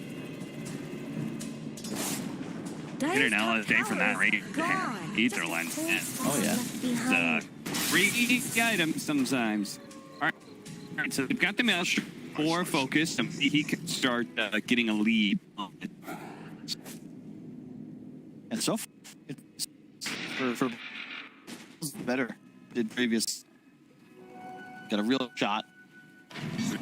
Great. Yeah, so now one of the ways the game did fall apart for Brame last time, lane phase went poorly, yes, but they also lost the first Roche, and that is something we're going to be coming up soon here with the team. But that's a focus. He's going to be spotting. He's going to have to go for a reload. The gyrocopter is already dead. Damage. Oh my! Was too much. It wasn't even close. He died not 2 seconds. That is as he trades gyro Maelstrom first, there's not much about really TP now. Yeah, he's not sticking around for this kill. He wants to be able to go somewhere else and leave this kill for everybody else on his team. Oh, okay, that was nice. Nice play from Skylar. He stepped that epicenter was on the way. Dire's And just top stamped tower is under out of attack. dodge. The boss, well, dude, could really help accelerate. Also, very nice to have with Spectre. Fling a global threat. We're trying to take down Wish here. Dagger slow, but he's already blinked away, so instead they'll have to take Alina, who was going for a TP. Fantastic use of the Spectre, but It's all about efficiency, right? Something Like, you better than used it. Dire's middle tower. I'd say stay top after that. Like, you just can't bottom. okay. But yeah, if he rotates himself to top with that move, I maybe liked it more. It's gonna kick him out of bottom, it looks like, although he's still content to farm jungle on his way out. The trouble for Brame right now is they don't have a natural way to start team. You know, you got the double blink in, but it's really tough for you to play in. It's because he gets hopped by the Spectre Haunt, by Sank, and he just explodes. Yeah, already saw that thing under the gyrocopter not so long ago. Really love to have some BKBs. Skylar, whoa, he's still gonna get stomped there. We don't have any vision. Spot inside of this sandstorm. This is the thing, you know, I'm really not a TA believer. Wish TPing up, looking to fight mid. Oh no. Managed to catch Skylar. Now he still has Stampede. Gonna try for it here. Cuts through the tree, getting away. Blink is up in a second, and Koifa doesn't hit him in order to stop that blink. Now the rest of his team is rotating up so that things around the smoke. They're running into Intini. A fast kick on an X start. Well, they need to be able to catch the cores here as well. Koifa strikes away to the tree. Sumail hiding on the left-hand side. They don't actually know he's here. They managed to catch Koifa though. Get a 1 kill. Fortunately, Sumail is gonna spots his way out of there. It would have been a massive pickup. They could have gotten all 3 of those. This is how you apply. If you're playing way more aggression, abuse the fact that your TA is online. The hero does not scale very well, but with when Deso Max Melt, you do just was a 2-shotting nearly Insania. And that's the rate you've got a gun for. If Sparkle decides only Sumail can't play the same, the team fights much back. They're going to find these heroes too tricky to be able to put them down. No, he really need this road. Sumail's got a lot of damage. Nice stop. He catches him from Skylark and a massive kill. He goes down. A buyback from Koifa. He's going to be leading the charge managed with Burrow Strike to bring him focus. A 1-for-1 trade-off there. 4 apiece. But he did cost with a buyback. Sumail a bit too aggressive there. Not quite as invincible as he felt. He's laughing at himself, I'm sure. Insania was close, but not that close. And he ran himself the opposite direction of his Oracle. Otherwise, he almost certainly can be saved there. Yeah, it's one of those awkward things where he's middle lane, but the rest of the team was coming in from the jungle area, and Insania's like, I can't be 2 places at once. And we just saw he has to be very cautious on Insania, because if he gets linked on, he is the target. Yeah, and for he sure. will die to a stomp, to a blink in. There's just way too much damage. It's tough as well to play these heroes that are forced to stick in the back line against gyros as the game gets late, because you start to catch all the flax as well. Well, if they can catch Liquid in another slip up here, they might be able to finally get that Roshan, and then they will effectively cover themselves on 2 of the major mistakes they made in Game 1, which is kind of what we wanted to see with a lineup that was similar to Game 1. They made slight alterations. Yep. They're showing that they learned what was wrong with Game 1. against trouble. Almost victim to one more creep syndrome, but this game to me is all about the bulba coefficient. The number of fights Liquid need to win is significantly smaller than the number of fights Brame are going to need. The ratings for Mickey is online shortly, and Brame needs to play the rest of this game very well. Not like Therefore, to lose the hero here. He's safe, and it's from now. They back to the fountain. They wanted to now is the time to make. The thing is, they have the map. They KDs. Really want to have those up. TA of 500 gold, Gyro 900 gold. So it's almost there. Once they have those, they can think about perhaps buying another. But it's just going to be real tricky because they will be playing in against at that point. No hunt. 20 seconds though. I think you want to threat here, even before the BKB. Get pick off, get Roche. Or after. Yeah, if they manage to get that Radiance and they have the Solar Crest on Interest, it started becoming really viable. Oh yeah, and he's got a net all too. Yes. Man, Brame, they have to recognize their strength gap because now they're playing like they're behind, like there's some timing upcoming. They pick up like this would be really good. Fish. Down to the low ground, though, is a bit concerned. They're going to go for this mid tower, or they try and take Roche on. Feeling like this real estate is important. Skylark, take this fight. Get it off the foot. He's taking a lot of damage here. He's going to be healed up by the IO. Now stunned. Centaur stunned left-hand side by the Enchantress into Wish. Wish is getting stalled up right now. And there you gotta go here, folks. You can't stand in front of power against the lineup like Liquids. The impetus is the dagger and radiance and the Leshrac light.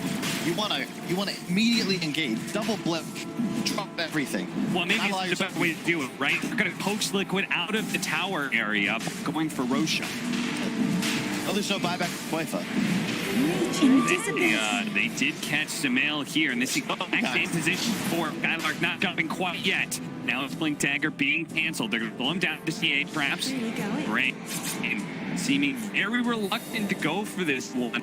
Koifa's going to be back up just 7 seconds at this point. Yeah. Brame, they've missed their opportunity. Yeah, they're getting poked. Liquid, very savvy to experienced calls. They're just poking. You're not trying to fight the pit. You're panicking. You just distract them, posture, buy some time. Brame, I think when they watch this replay, they're going to be kicking themselves a little bit because that was the opportunity. Like, that's a 4-on-5. Liquid showed up at the tower. You know there's no Sand King. It is 100% 4-on-5, and they don't even get a blink off offensively. The entire engagement. Yeah. Now Liquid is 5, can look to be aggressive themselves. They've got their initiator too, which makes this fight all the east for. Gonna go forward. A nice two-man stomp from Skylark. He sees this opportunity, but it's going to quit. He's going to find himself done. Does manage to get KD focus on his own EKB.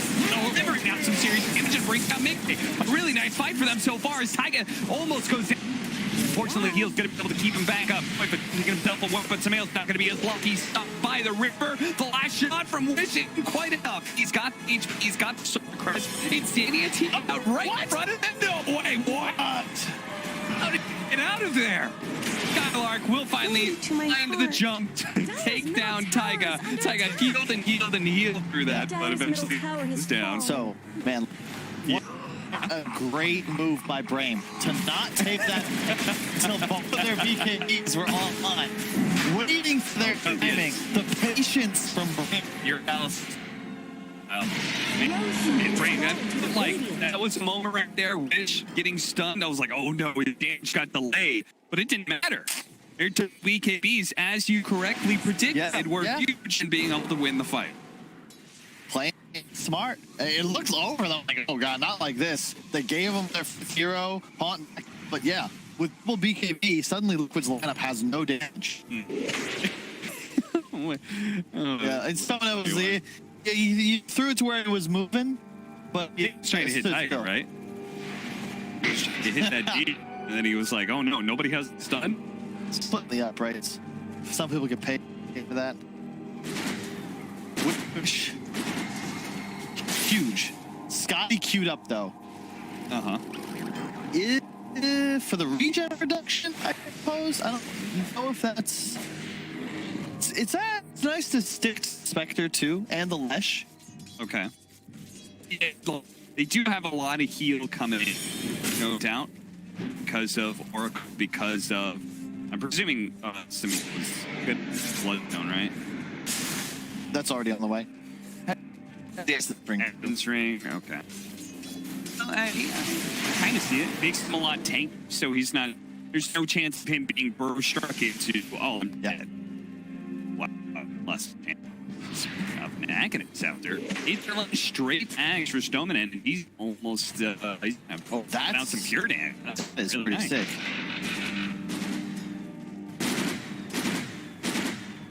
Does that with dispersion, right? Dispersion still reduces that damage. Yeah. I guess it's just to pierce the BKB then of Sumail, but he's not really got that queued up. Dire's bottom tower is being chipped Good against away. the end. I suppose you can burst the Oracle. It's just it's to burst somebody. Yeah. Radiant's top tower deserves just as much help as bottom. Dire's bottom tower is under attack. After all, the Nectar Dire's does bottom have... tower has shattered to little pieces. Radiant's top tower is another under shot. attack. Dire's What bottom a tower is I under just attack. tried to make it's just sometimes... Oh, wow.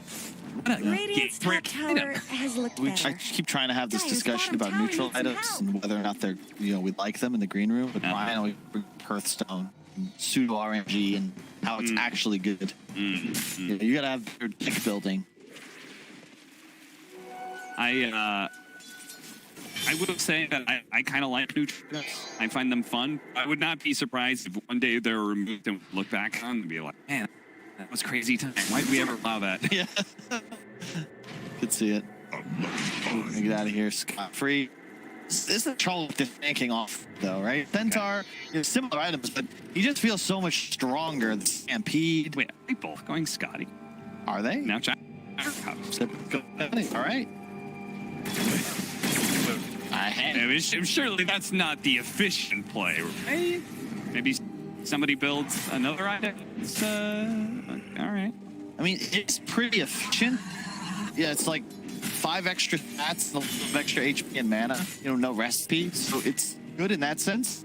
Okay. The regen reduction and the slow. I mean, I guess Brame, they just think, we're gonna win a fight in the duration of our BKBs, so we just want to be able to run forward and go into something. Dire's bottom tower is being chipped away. Tier 3 neutral items coming out. Titan, Enchanted Quiver, Quickening Charm, all pretty value items. Ceremonial favorite. Illusion. Really? It's up there. Anything that involves status, I consider S tier. Okay. If some Titan Quiver, a better status resistance item, but yeah. but it's not an aura. It's only for the individual.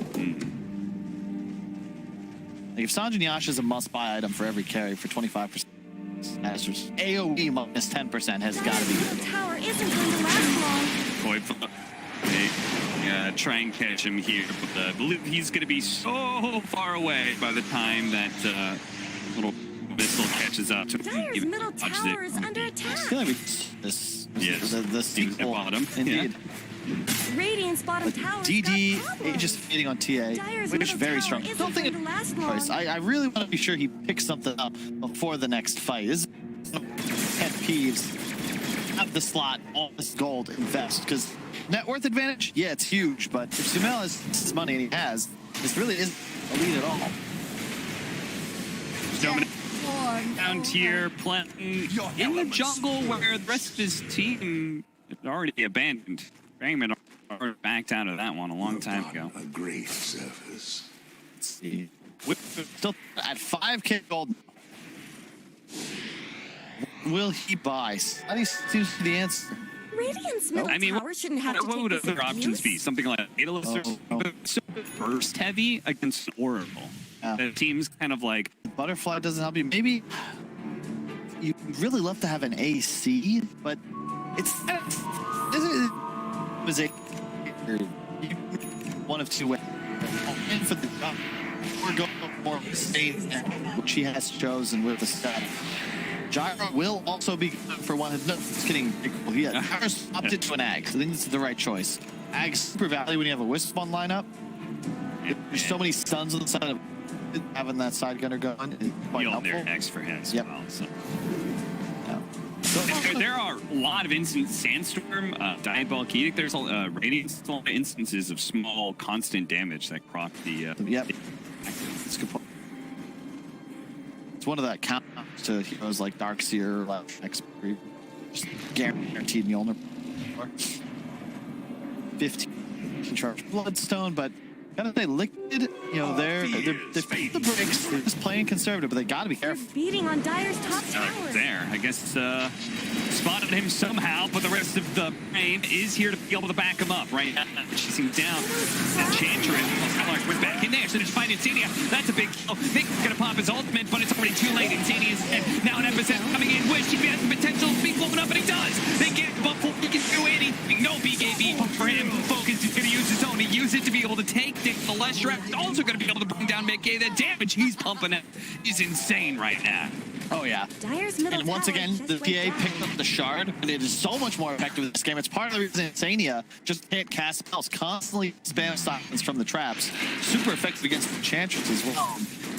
This feels like Brame's game to lose at this point. They are cruising. Yeah, it really is. I mean, the fact that they, Liquid, managed to 100-0 this Templar Assassin, and it wasn't even close, says Dire's a lot top about tower is where under Brame's attack. strengths are. This Gyrocopter. It all comes back from that wise decision to wait for those BKBs before that critical team fight. They hit the Roche. They're beating Now on they are Dire's top rolling. tower. Truly only the best in Dota will be able to recognize a tactic like that. Are those Skylark. cracks in Dire's top tower? Job put away the tier 2 Dire's tower. top tower has fallen. Gets it, and Brame. You're just sitting on Roshan, which just spawned, so can't take it while the is up, but dead rather. Shard, who are we giving it to? Gyro. Or you give it to your Lina. Round Laguna Blade. I don't think I've ever seen that button in my mode. Wait Yeah, up. either. But it would do pure damage and it would look so cool. That's true. I can judge my decisions by how cool something is. Did they give it to him? Yes. It's so cool, guy. It's an increased cast range, for one, and it goes the full cast length. So it literally like zaps the ground. Bleeds it. What are they doing here? Relocated straight into Liquid. Oh, two managed to kill the IO now. It looks like with a BKB, they're going to be able to get some sort of kill out of this one. Is this Scotty is low now? Taiga, but Taiga still living through all of that one. And now, they've overextended themselves. Two-man stun coming out from Buzz, even to break down the Gyrocopter. They have the Aegis on the Templar Assassin. He's going to pop his BKB, but can't get out of here alive. Right now, he's pushing some damage on his Sumail, but it's not doing anything. A turn around, a two-man stop. Maybe with the lineup, they can do something here, but the Oracle says, we clear of the Luca, but does some damage, but ultimately Wish, he needs a little bit more help. Maybe surviving on just a sliver of HP, but now the heal is coming up, and Wish, he's gonna have to do something with set life, but he should just be chain stunned to death. Oh, multiple buybacks coming in. Brame, they recognize they cannot afford to lose this CA here, but a blunder throwing away Dragon's middle advantage. tower There was no doesn't lead. Did they reload in? We got to see a replay. What in the... What? What? That was for sure. They all died. That was 5 heroes if you count the Aegis. How did they reload in? Yeah, There's they no reload in. follow-up. Ina mid lane. TA is not in range. Skylark wasn't able to land a blink stun. Wow. Yeah, that was A terrible. double stun for Koifa. They don't get the cheese off on the gyro, unfortunately. It's a bit differently. But Maybe, but ultimately, right, the initiation is just... Shout out to Laguna. What? Laguna the...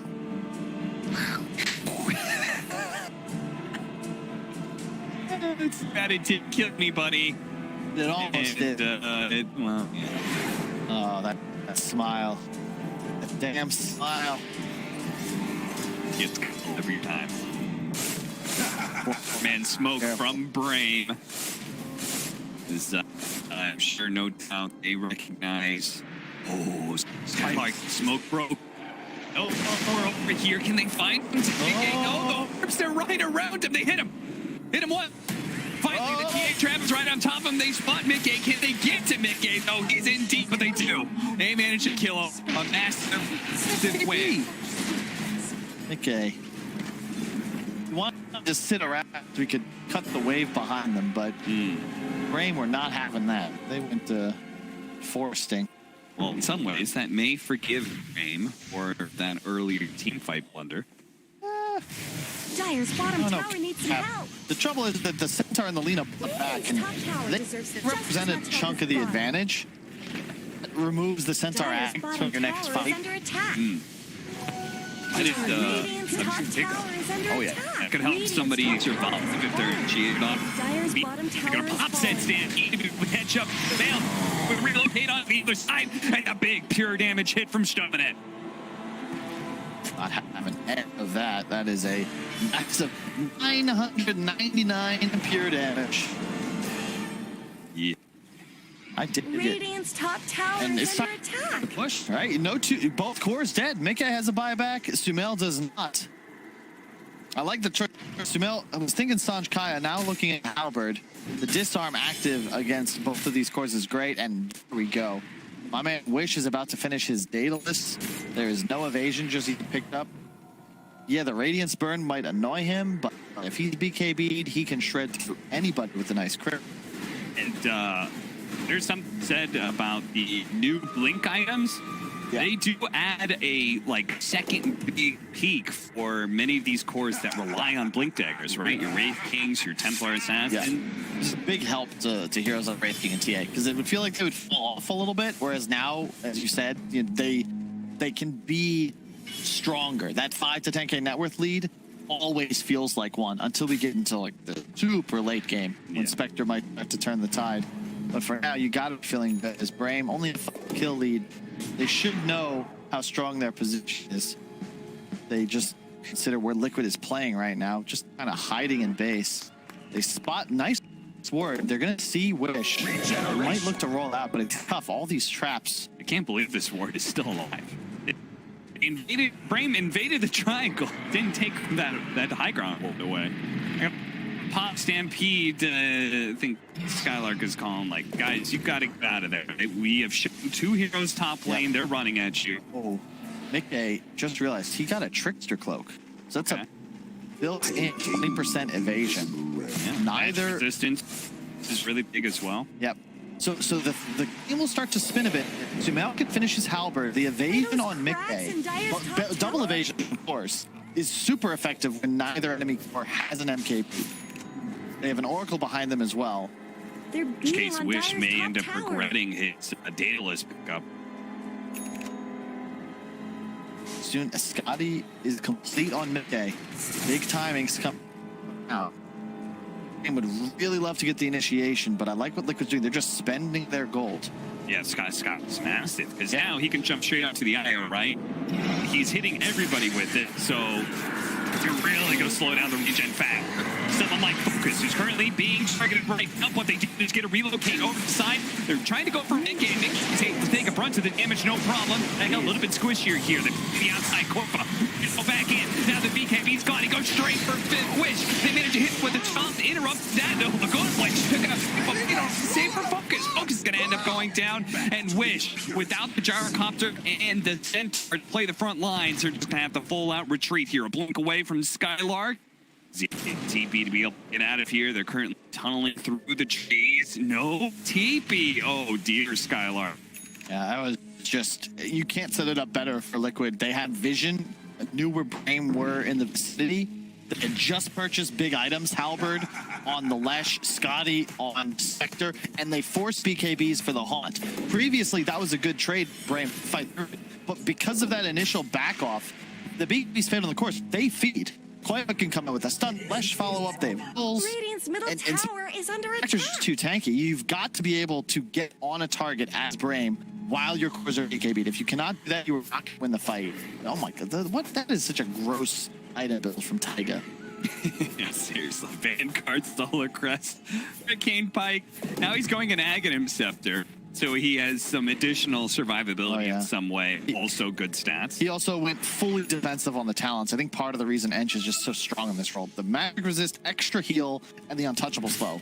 So other reason, 265 attack slow? Yeah, if you're not BKB'd, I thought his guard was good for these kind of builds. Slightly surprised I didn't go that route as well.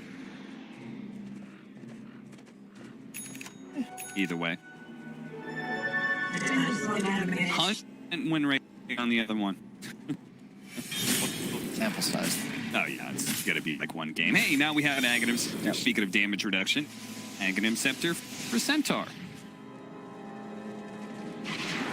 Brame in it, 40%, 21, 17. So now we can just pop Stampede for the Spectre ult. Or BKBs. It still seems like initiation is all important. Oh, for right sure. now. You have to find Insania. Pressure.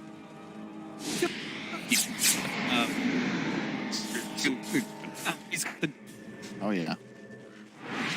1,000 pure damage. He's turning into a Bond villain. If they're in a line, That's the play. Radiant's bottom tower is under attack. he could do Vortex. 10,000 pure damage in 1 second.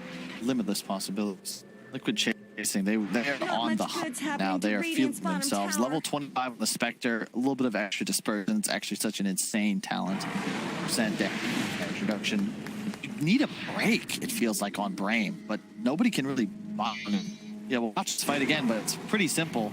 Focus BKBs. They're going for Spectre. Forced out from target. Now both heroes BKB'd. They're not dealing damage. The position of Liquid is super easy. Little star. They shift right. BKB's down. Shift left. We've all seen that. Back into the game, Brame, they have smoked up and they try to run towards Liquid's jungle. And on Mickey, they didn't find the clean initiation they wanted. So now they're going to try and back out without anybody getting caught.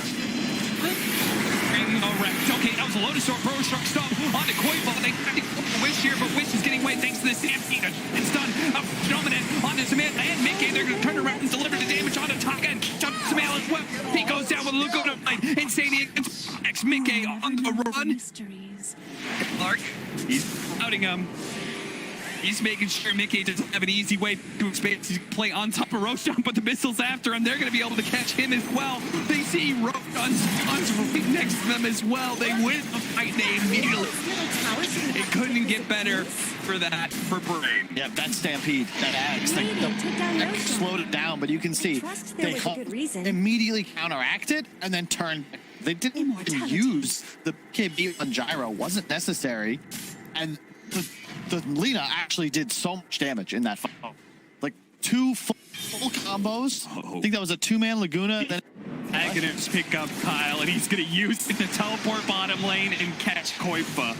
That's dirty. That is dirty. and suddenly the map shrinks for Liquid. That is, I can't believe how hard they just crushed through the fight. But I mean, they're going to go for Throne. Otherwise, you got to be careful. Look at Wish. It's back to base. And rejoins his allies inside of the Liquid base. It does have buyback in 40 seconds, but they found it. Oh, not a Koifa. He's immediately going to be saved. False promise from Insania. Koifa will be fine, but the buyback is used from Mickey. The damage is done, and it quits. It's time to go. Still have everything that you need. And I love this. Look at Gyro. He's got the Silver Edge queued up. He recognizes that really the way we would lose this game if we all in Spectre, he pops Blade and we get all of ourselves to half HP, then he gets Oracle ulted. The break means that he becomes a true target and he forced the Oracle ulti that much faster. Leveler on the TA, structure damage will be no problem. And Plus 8 refraction? What? Eight It used to also. be +3. Yep. And to make it a little bit more appealing, since the middle hit bash was all the rage, now That is Wish really is good. tanky, and he's also got a Swift thing up as well. So look for him pumping out damage. We have the 5% dispersion here from Mickey, but as you said, if we break him, it doesn't matter. Blessings. He is very strong. Don't see Liquid feels like they're the ones really having damage troubles now. Look at Centaur's HP. The damage reduction on the Stampede, and then both cores also above 3,000 health. Yeah. The Lina at 3,000 health. About to be level 25 too. So, Luna Blade cooldown. How much damage? 25 seconds. The cast range, man. Cast range is sick. It's like these shards have turned into, oh, it does a little thing, but like the real bonus is in the stat that you're gonna get out of it. The cast ranges being given out. Ags picked up Koifa. Part of the issue with King, like, look, if you look at the itemization, it didn't do anything wrong, right? Yeah. But you're just like, were there really no better items? But then you back your brain, like, no, there really aren't. Centaur, you have the luxury of buying this, and it feels really good because you're just tanky. You make your team tankier. Yeah.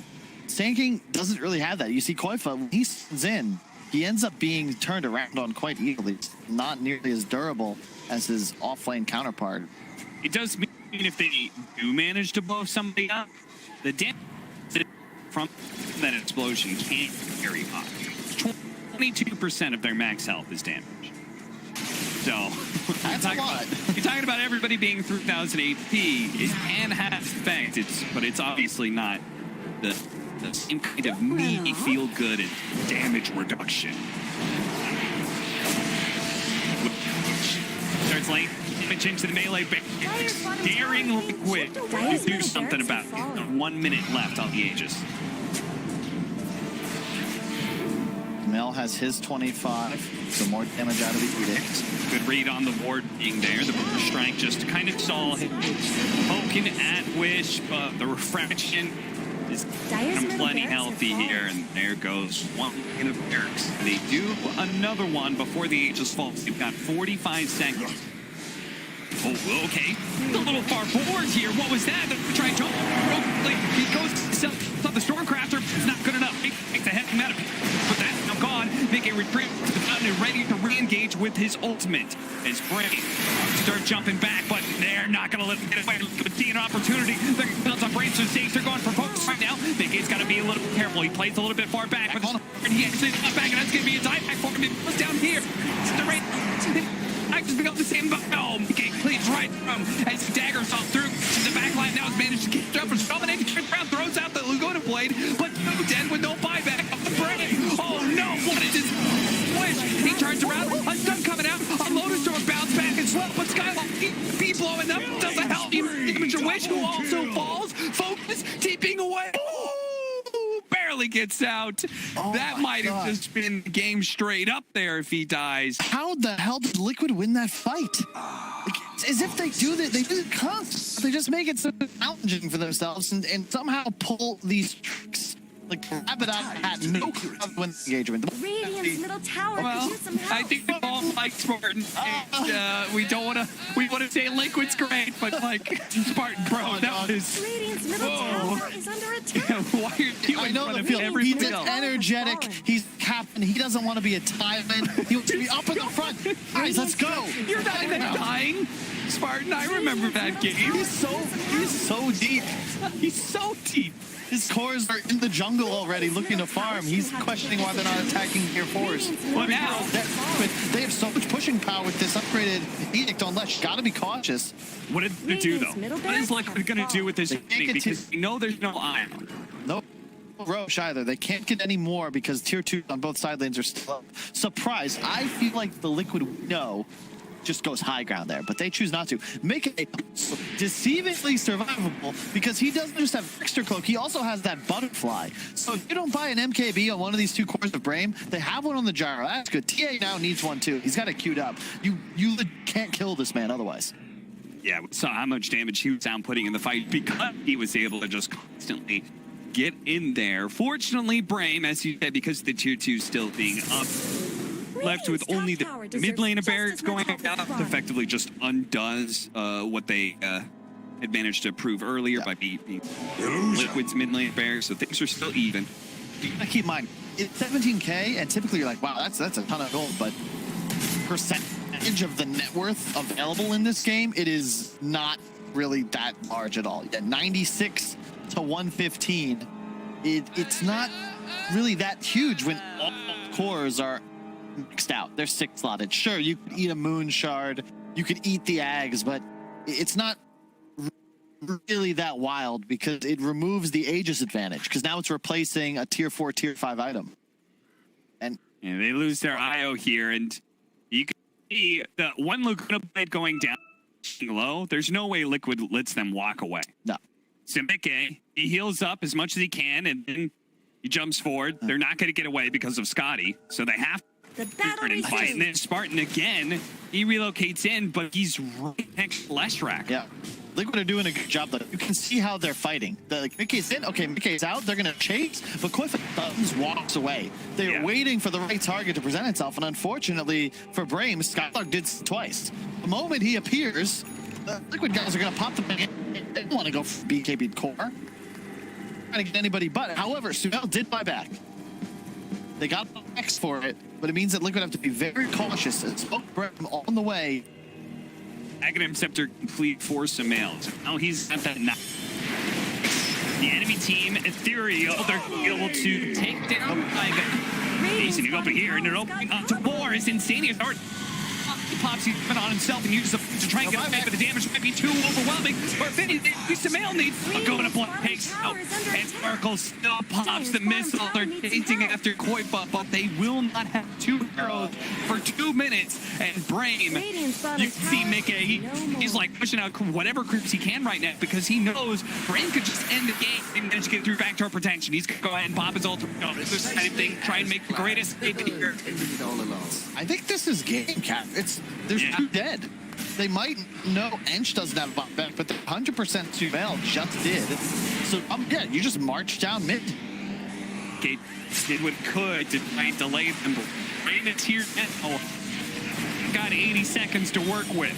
Skylark finds the first open. It's going to be Koifa. Using the old scepter on himself, maybe trying to blink away. Get online as best he can.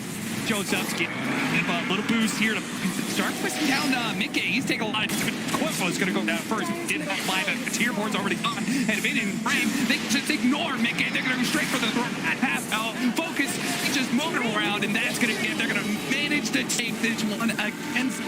It was a bit of a back and forth, but ultimately, Brame, they made the adjustments. They learned from game 1. And they take down Liquid here in game 2. And I guess Skylark, the mastermind at the end of the day, he baits Liquid into a false sense of security, and Liquid leave their base, and Brame just smoke and run at him. Taya dies.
There is so much on the line for this game, for especially Team Liquid. Their goal is 10 not seconds just remaining. to, you know, do well this season. Their goal is to make it to the seconds major, remaining. but not even that. Their goal is to make it to TI, and to make it to TI, you need to ideally Radiant team's get turn to top in your ban. group, which is already going to be pretty difficult considering they lost the series against Alliance. And second, well, maybe second place would be nice, but they can't afford to lose that many series, especially not against Brame. And it's tied 1-1. Who's going to take this game? We're going to find out. We're in the draft, almost in the draft with 10 game 3. I'm seconds here with remaining. ODPixel, here with BSJ, and yeah, oh, and there is so much on the line for this 5 series. seconds There remaining. is, and I think after that game too, you know, it just goes to show this series really could go Dire either team's way. turn. I think Yeah. coming into this series, we said, you know, that Brame, considering the way that they have played in the other series, that they have surely lost against OG, but great stuff against Tundra. You know, this team does have a lot of potential. Yeah. After game 1, it was a bit of like, okay, maybe the King's back and things are going to be hard for Brame today. But after that game 2, you know, there's 10 no seconds telling which way remaining. the game's going to go. And we're very excited because we're going to get to see more from these 5 two seconds teams. remaining. And potentially a different hero for the King. You know, will they go for the Lesh again for Sumail? Will we see something different? For Brame, I don't know if we'll see something different. I think there's every reason to Radiant just throw out team's Wish's turn to TA again if you're able to keep it safe with the bans, because that last game performance really was quite something. And then even in game 1 where they lost, Wish still had a good time. Yeah, I would be very surprised if they let them get a late pick TA. Yeah, this you time think- around. yeah. Because last game we were talking about 10 when we saw the seconds TA, we were remaining. not very excited about it, and the only thing we could come up with is this must just be his 5 comfort seconds pick. Like remaining. you're asking him, Lost hey, the TA. what are you going to carry us with this game? And he said, you know, I've played TA 1,000 times. We're going to win it with this. So trust him after that performance. That was not an easy TA game. No. Not against the Oracle Disarm, against Radiant the less damage Spectre. over time, Radiant Spectre. It's not like a carry you particularly feel good about like blinking onto. So very impressive performance there. It goes to show that sometimes as long as you got all like decent of the boxes checked, it just comes down to individual skill on a hero. Yeah, and Brame this game will have overall 10th pick again, so they can set Wish up Radiant for team's success turn to again. We'll pick. see if Dire that TA team's will be on the banning side of things in the game. We also do have the respect ban for Lina. We saw Lina win 2 games in a row on the 4 position, and it was just very, very strong. Did. Make sure you spam it as long as you can, Sheet. I'm doing it. I'm doing it. I'm trying to gonna get get a the game nerf in bat. every day. I imagine whenever C comes out, It'll be nerfed. It'll be yeah. seconds remaining. Sag. We got Centaur picked up again, though. Should Centaur not also be 5 nerfed? It's seconds also remaining. been doing quite well. might just be Vanguard that gets nerfed. I don't even know if you need to nerf the That is Vanguard fair. buyers. I mean, Yeah. the balancing of Vanguard seems tricky, right? Because in the previous patch, it was hardly ever brought, right? It kind of went from never brought to sort of every game brought when you have the right offlaner now. Well, we heard Purge's analysis of how it works with minus armor early, and it goes from blocking like all the damage to eventually doing virtually nothing. So it's an Yeah. item that you either get it super early and you're unkillable, or you can't really buy it at all. Like it's a weird item. And to unless you balance. need to build up an Abyssal. But then again, nowadays, I guess Abyssal's kind of a less favored item. Yeah, Abyssal kind of sucks now, and none of the offlaners buy Abyssal. No, you never. So, yeah, it's just a weird item, but I think you just need to make the Dire either give team's it like a turn to 1 or ban. 200 gold recipe. I think would be fine because when they made it so Vit Booster got 100 gold cheaper, Radiant it team's makes a turn to difference. Getting it 1 or Dire 2 team creeps ban. like earlier on in the game when you're having such a timing based item. This They will do be that in the first game this season that Liquid picks up the Earth Spirit. I mean, the Tiger was probably still is one of the best at the business, Yeah, isn't it? true. I'm excited to see sort of the change of a pace because we've just had 2 games from Liquid where both times around 10 seconds they had a remaining. very defensive 5. We're going to see a bit more aggression, or, 5 potentially seconds from remaining. Insania with him on the Grim Stroke this game round. That is, of course, if it is him. You know, we have seen, of course, some core Grim Strokes. I mean, Grim Stroke in a pretty ridiculous place right now. A hero that was already Radiant great. team ban. Did get buffed many times with a lot of little changes. So there is versatility with this hero. I personally would be very excited to see Sumail take it mid, but probably won't happen. Probably is just a Senia, but there's a chance. This Grim might be something else than just the support. Yeah, we got 2 assassins banned out as well as 10 Morphling. seconds remaining. TAPA. Yeah, what an annoying hero Lion Dire is. team ban. Lina and Lion, probably the most annoying 4s right now. Lina Oh. because of the lane, Lion because of the rest of the game. You're just dealing with 6 seconds of disable with 800 damage, level 12. What made Brame go for the Brood Band this game? What's different this game compared to the previous two? That they're this 10 seconds early is like, you remaining. know what? Don't want to deal with that. Maybe they're just not willing 5 to lose game seconds 3 remaining. to a Brood. I feel like they had about the same type of heroes going into this stage of the draft. The previous games, they had a Centaur plus a range support. So I don't see why any other reason. Maybe TA was their planned response to Brood. Maybe that's why. So when TA got banned out, they banned the Brood. That's the best option I can think of. Radiant team ban. I wonder why they leaned away from Mag now for Liquid. Like why they thought it was good for the one game and that's it. It looked really powerful. It did. Quaker played it really well. Maybe they think it needs Lena to work. Could be. We do have still, of course, got 10 seconds enough layer to go. remaining. So perhaps this game will make a comeback. Yeah, Mag Earth Spirit not 5 nearly as seconds scary remaining. No. as a Mag Lena. I think there's quite a bit of a chance that they might think about getting the Darkseer this game for Quakefer. Was one of the ones I'd who be was down. playing a lot in the pubs.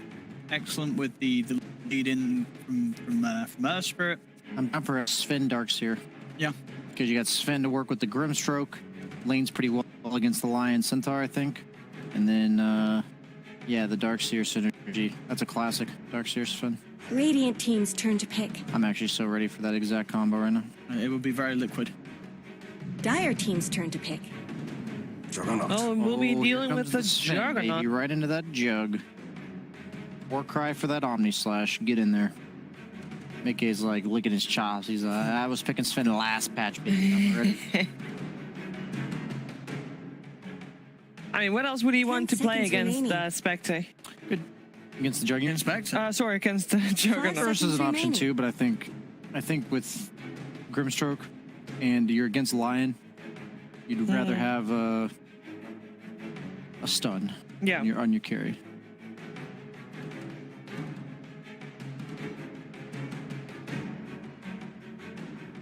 Sani is debating. He's like, am I picking Sven third or am I picking Radiant fourth? team's turn to pick.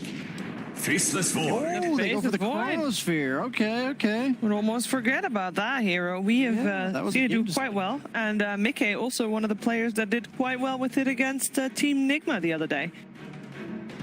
Yeah, that's been the deciding hero in a lot of the series. The OG 10 series, seconds the remaining. Alliance series. No, I like it. And I 5 think what seconds we have remaining. seen picked against Jug before, which has been very effective, is the combination of Void and Slardar. You know, you still have these two heroes that are going to... Dire team's turn to Magnus. pick. Or Mag, that's true. Oh, actually. and you Still know a- what is a chance here. really nice is damage team's through the turn to ban. Chrono. Yeah. Razor. Oh, they go for Razor. Too bad. So sad. Probably a Sumail Razor, do you think? Or No, it's lane Quake. It's Jug? Quake. It's Quake for Razor. Okay. Yeah, because you have a lane that should give you really no issues, and generally Radiant speaking, team's you turn to want a ban. ranged offlaner with Earth Spirit. All right. You don't want to go double melee. So we were talking about going for the amping up of the Dire Void, team but ban. they've opted to make Jug's game harder to play, Yeah. And which is another route. I think against the Oracle, of course, Darkseer is never going to feel good, and any sort of those buffs, as you said, also. Yeah, that Oracle take- might have been a preemptive Darkseer thing. Yeah. It seemed like Liquid were prepared for that because that Razor was very quickly picked up, so we're 10 ready seconds to left. sort of go for Decided? something else, or just weren't thinking about Darkseer at all. 5 seconds Yeah, remaining. I'm just a bit concerned for Liquid because Centaur's pretty good against everything they have other than Chrono. Like all these other heroes, they have like slows and like temporary lockdown that with the Stampede can disengage. Like Razor, I don't think conceptually is very nice against Centaur. You have a lot of burst damage coming out from Brame. They don't have any saves on Liquid. Yeah, I'm just a bit concerned if the lanes don't go well for Liquid that they would actually struggle to ever get the fights that they want. Like, they have a lot of skirmish potential, so as long as the Radiant lanes go team's turn to fine, they ban. should be good to get it off. But they actually banned the Tinker. Well, that would have been an interesting pick. Dire team's turn to pick. And yeah, the Invoker's still Right. banned. So you want something else to throw into the Chronosphere. Death Prophet? No, Death Prophet DP's kind of a Razor. dead hero. I mean, I hate to say it, but is this like, could it possibly be Lesh again or no? Is that just too good? 10 The Oracle seconds Jug remaining. against it I already. don't think he wants to play. How that about shit. some OD? 5 seconds OD's a little remaining. too slow, I think. I'm just throwing out some spicy pick that I know they'll never pick. Uzi team's banning turn to Tinker for. pick. See what he wants to lane. Puck. In the park. It's not exactly a lot of damage. It's a lot of control, a lot of silence. But I think you're absolutely right, Brian. If they get behind, these Chronospheres are going to feel rather underwhelming. Yeah.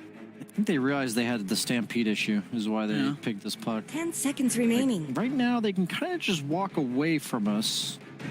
5 does seconds counter that. remaining. Could you end this with a mag mid for Brame?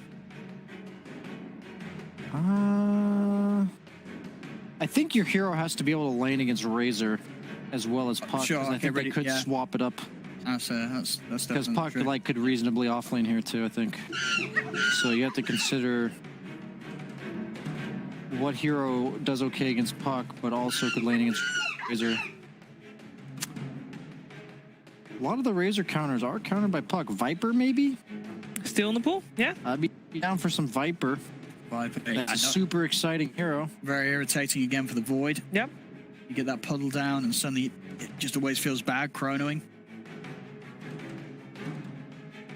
They have plenty of lockdown. Like, I don't mind an anti-carry in the mid lane here.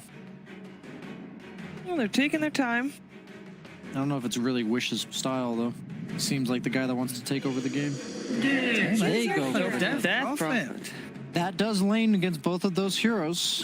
Sure. It's also nice against Razor, one of the few heroes that can get linked and just kill him anyway. You dish out damage while you're chronoed. You have the Oracle save to synergize. I honestly I gotta like agree, Brian. Brame's lineup way better than I like Liquid's. They proved Yep. last game that they are quite capable of competing with Liquid. I think this is going to be one of those games where you're going to see a chrono and not a lot's going to happen. I'm a little concerned for the follow-up that Liquid have. If they don't play it perfectly at the start against Brame, I think, yeah, Brame's got a great lineup. Yeah, I don't mean to jinx him, but Yeah, you kind of jinxed Liquid last time around. yeah, I did. You both liked the draft of Liquid seconds better remaining. that time. So that time already Brame won. So this is like really Brame 5 favorite. This is seconds giving remaining. me like the game one vibes where it just seems like Liquid's draft is harder to play. Okay. Brame's like in reverse. I mean, Like one lineup's just very straightforward. You have Jug to sit behind the DP with Healing Ward, and then go in once the Chrono's thrown down. Centaur to take the early pressure because he does well lane against Void. no, absolutely. I mean, yeah, healing wall with It's the not DP. complicated. false That's the thing. promise, It's not complicated, and I think you've got all the boxes checked. There's no like you have objective taking, you have catch. Yeah, this line. You know, you're picking the Sumail, but there's a line in the game. You've Yeah. got to be ready for the hexes from the line, the silences from the Death Prophet. It's not an easy game for him to jump around. He's probably going to have to get something defensive early on, but even the Yules this game doesn't feel too great because they're going to have stuns for you on the way down. The Centaur, if it's anything like we saw in game 2, you know, Skylight had a smashing game. So this is, this is not an easy game for Liquid. Is the pressure on Sumail, on his puck to perform and basically set a good tempo, or is the Void really it's, the... it's pressure on Sumail to shut down the Death Prophet's early Okay. momentum, and then it's pressure on the Void to get that one good chrono. Like just, Only like one? at like 7 minutes in, I'm talking like the chrono The that first shuts chrono. down the initial momentum. Yes, yeah. Okay, well, let's find out. This is gonna be a great game. It's gonna be a great game, and I think Brame's gonna do. I think they're great. geared up. Yeah. As much as I doubted them going into the series. There's no place for doubters here. We're gonna have a fantastic game as far as my panel is concerned, and we're gonna head over to Cap and Kyle for it. Well, I do hope we have a good game. After all, it's game 3 between Liquid and Brame. After Brame did indeed prove that they can bring down Liquid at least once. Let's see if they can do it again. Kyle, you believe their draft? Seems like our panel certainly did. I think so. On paper, it definitely looks like they have all the answers. Void best answered by Hex mechanics. They've got one. And then also a hard save for the Chronosphere to target.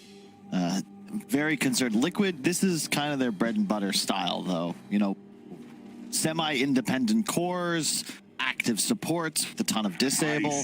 They can outplay Brame, no question. But the Void's damage in Chrono is limited. There's no steroid for him. And the team fight and sustain of Brame is quite strong. You know, when I saw the first 3 picks of Liquid, I really thought they were going to go for an Invoker. For Quaswix Invoker, Sumail Invoker as 30 well. seconds to where battle. you could have had that style of what OG saw, right? Where they just gave a bunch of buffs. I believe they had both Grimstroke and Invoker in that situation where they gave him Alacrity and they gave him Inkswell, and he just went in and went ham. Instead, they didn't get any more steroids for Void. This is going to be way more of the one-man show. Sumail on his puck should have a decent time against the Death Prophet mid, but I think he's going to have an incredible time for him to take this win. We're going to go ahead. He already stealing away so much damage away from Focus. They're going to chase him down. Yeah, Sumail, he's going to get the last couple of shots in. That should be enough indeed. First blood. And Koifa barely managing to dodge death there. Shinomanen's going to be run down as well. There's going to be 2 kills. Fortunately, Spartan was able to get that kill onto Koifa. He is out in no man's land. They make sure to give the kill on Shinomanen to Mickey. Yep. Really well done. Immediate TPs to top lane, catching the creeps. Works out quite well for Liquid, especially since First Blood went to Sumail. Did he? Oh, and he rushed a null, didn't he? Yeah, I like that decision a lot. No need to get a fast bottle. Get the extra stats. And there it is. Spartan getting the kill on the off lane. Koifa. Once again, we're going to see Koifa playing a mid laner in the off lane position. Something that I'm sure we're going to get more and more accustomed to. Starting the game with a fluffy hat. Yeah, it's interesting. I dig that because you're not dying to right clicks, right? It'll be the Oracle burst damage with the spin. So now you just link during spin and you're going to be quite strong. I can dig it. Good Spartan challenging Koifa. He knows that the Razor needs to be able to stick on top of the Juggernaut and feel comfortable doing so in order to win this lane. And Spartan just always making sure Koifa's a bit low on health. Trying to secure the last hits. Are going to actually go for an aggressive kill onto Koifa here. Koifa starts taking away the damage. It's going to go into the tower range of a Koifa. Is he dead? Oh, the last shot comes in from Spartan. Fortunately, the long range, the Purifying Flames is able to secure the kill. I think you'll take that if you're Koifa, though. You get all these creeps coming into tower as you respawn. You got all the mana of Oracle, so Spartan's really no longer a hero in this lane unless he gets regen. Yeah, jumping over for the water runes.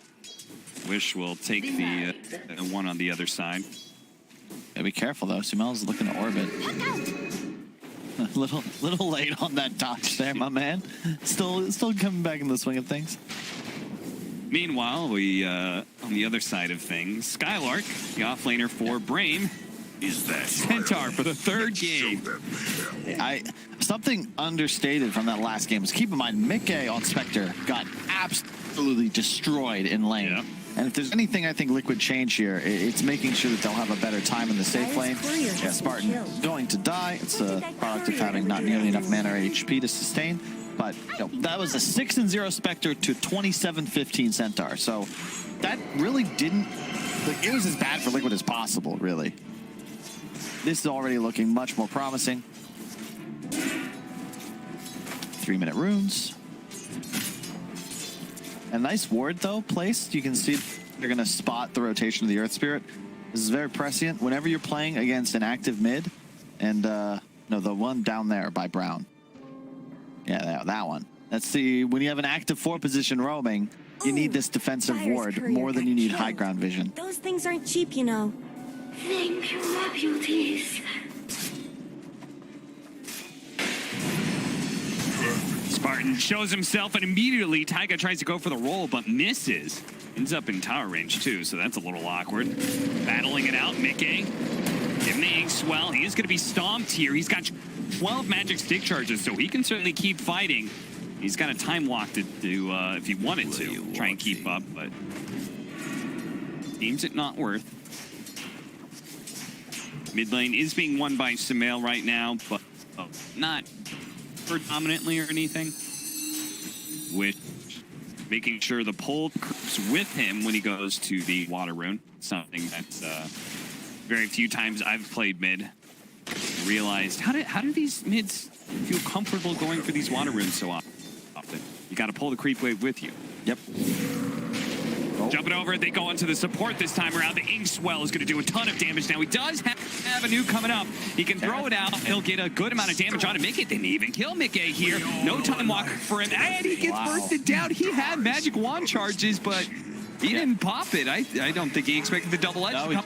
Yeah, no points return. Just maxed out W. So much burst. Double edge, 180 plus 80% strength. So yeah, like 200 damage. Double edge stun, double edge. Yeah, how many charges did Mickey have on his wand? 6 charges. Okay. So 5 before. There was a weird hesitation when he went for the line, though. You saw that, right? Where he just kind of backed off for a step. I think he was afraid. I think he thought maybe Impale was up. Yeah. Something. It was still on cooldown, fortunately. But nice kill from Brame. I think that for Liquid to take this, it's really going to have to be the Sumail show. The first blood gave him the null. He's out to a nice start middle. But will he be able to get kills? Coil's ready. He will be going for that Witchblade build that Yopaj has popularized. Do you feel like you see a difference in Liquid and how they play or anything like that? Oh yeah, I mean Sumail's standing in for Boxy, so. Oh, okay. Thank you, Kyle. That's very. I mean, as a whole, is Liquid playing different because they have Sumail in this mid role and Koifa in the off lane? Or do you feel like it's still the same general Liquid game plan as they're going to be running down Skylar? It doesn't feel like anything's changed. Okay. I think that maybe the Razor would have been more of a Boxy hero, but other than that, I'd say it's pretty standard. You see Koifa keeping his distance because he knows the lines around here as well, so does a nice job of that. He's really good. Oh my God. That was a sick one. The kick is still going to be able to land, and they'll still get the kill to the line. You know, this being in Europe, I've become more of a football fan, and that's the sort of thing. You know, it didn't score a goal, but that was a good cross. You know, that was well defended. Unfortunately, dies anyway. What? I don't know if that was planned. It looks planned. That's nuts. That is pretty insane. Great read. But yes, I guess Radiant nothing really changes for him. He still dies. The Exorcism was used in the mid lane. They're going to coil this Death Prophet and kick him out. That's the Taiga specialty right there. Sumail, he's played with some great fours, but I would say Taiga is one of the most well-experienced spirits in the world, and also plays with a lot of puck. They are feeling themselves now, and actually, I take back what I said. If this is a Boxy Liquid, I don't even know if it's a Koifa puck, right? Yeah, it might be Mickey. Puck, yeah. Or Boxy, exactly. But Sumail, he'll ask for this last pick. He's such a fan of the hero. Definitely the style, and the support duo. It's getting booky.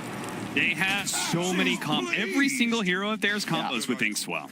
So Insania is going to have a fun time with this game, I think. This is a good style. Oh my God, more spells. Chronosphere, the roll-in actually does land.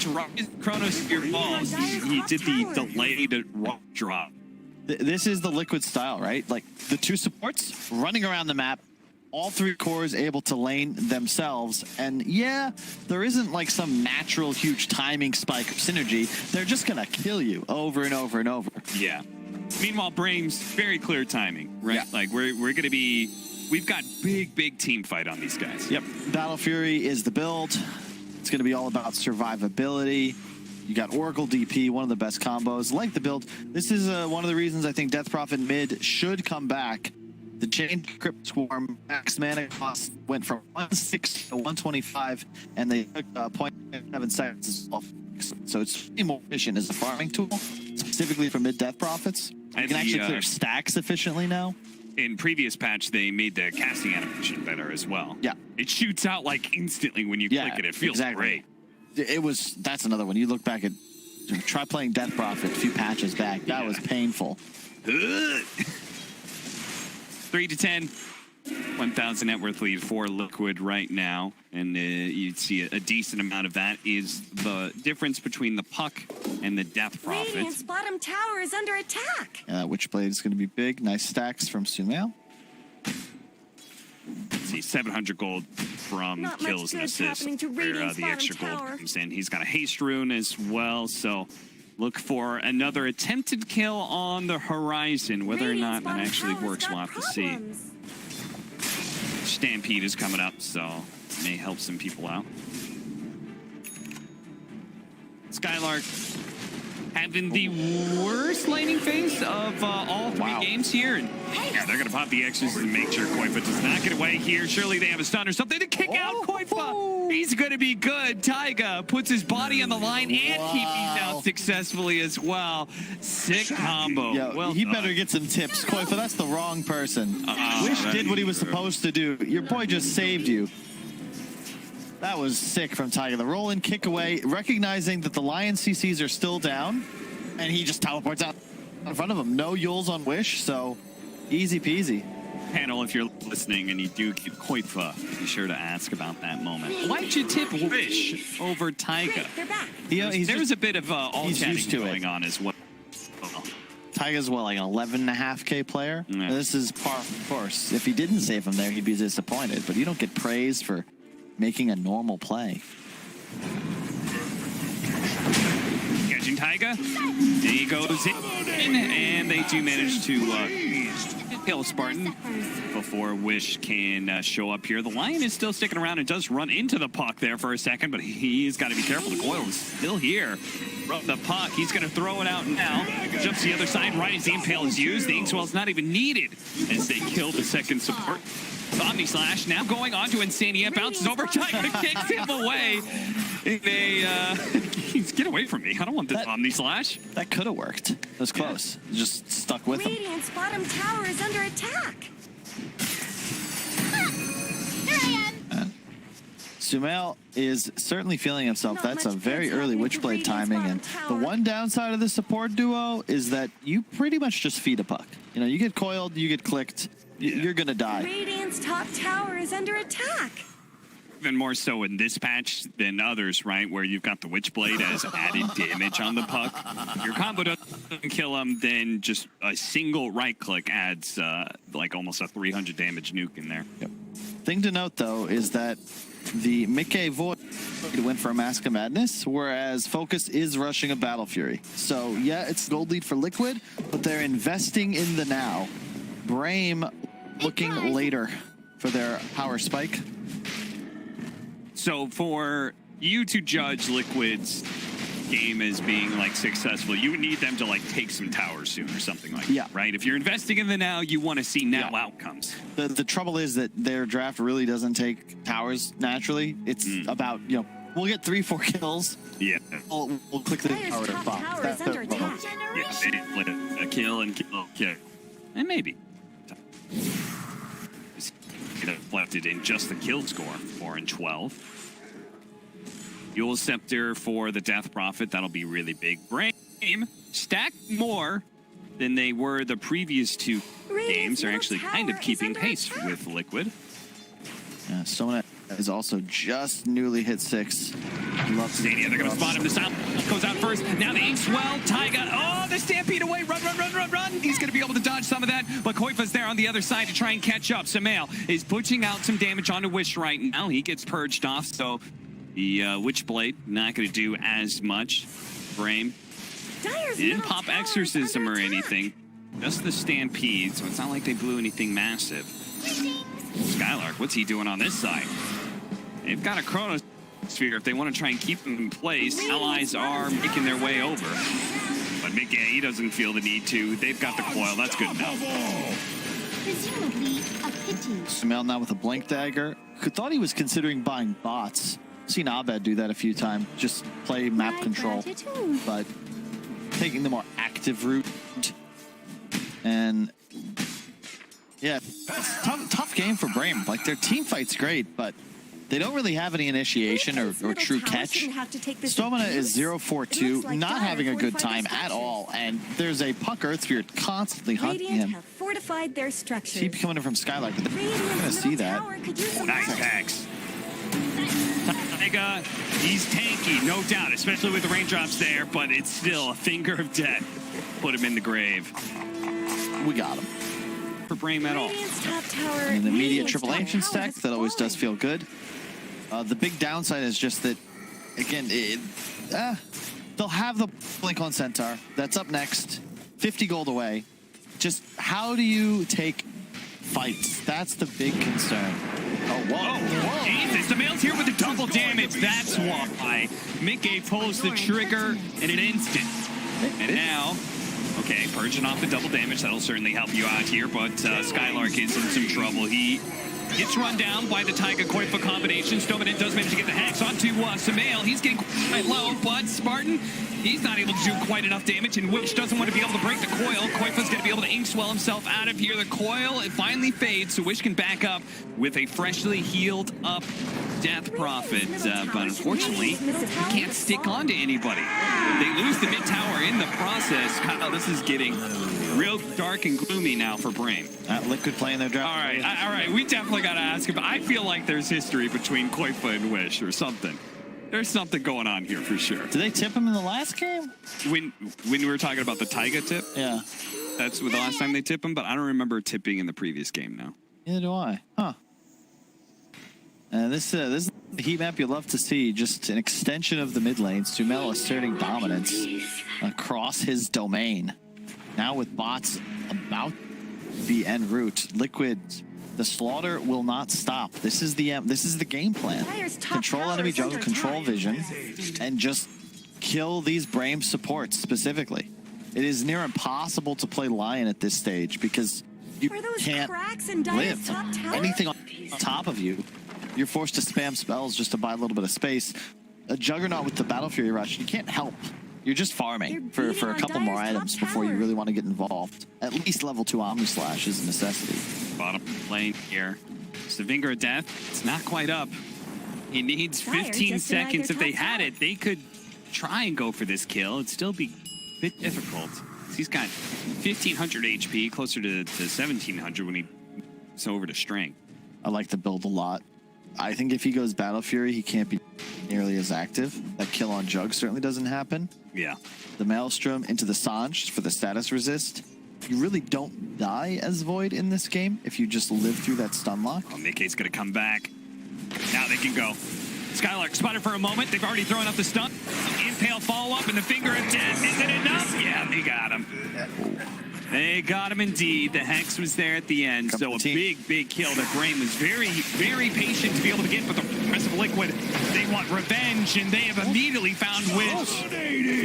Hope for him to get out of this one alive, but Focus does manage to bring down Insanity with the Omni Slash. He's got to spin TP out, though, to survive. Very odd. Wish had a Yols up that entire time, just didn't cast it. Might not have saved him, but it could have helped. Coil by himself, Sumail reading the Impale incoming. Managed to phase shift that, but nothing will really come of his initiation. Skylark actually kind of wants to go back in. He's got the heal from the Oracle anyway. You can see the Liquid situation is definitely solid, but Brame are very much in this game. Liquid's like have to be in this position if they want to win. Yeah. They need a significant kill lead. They need map control because they don't have any natural method of ending the game. There's no huge spike. It's just our heroes will get farm, we'll kill you, we'll buy more items.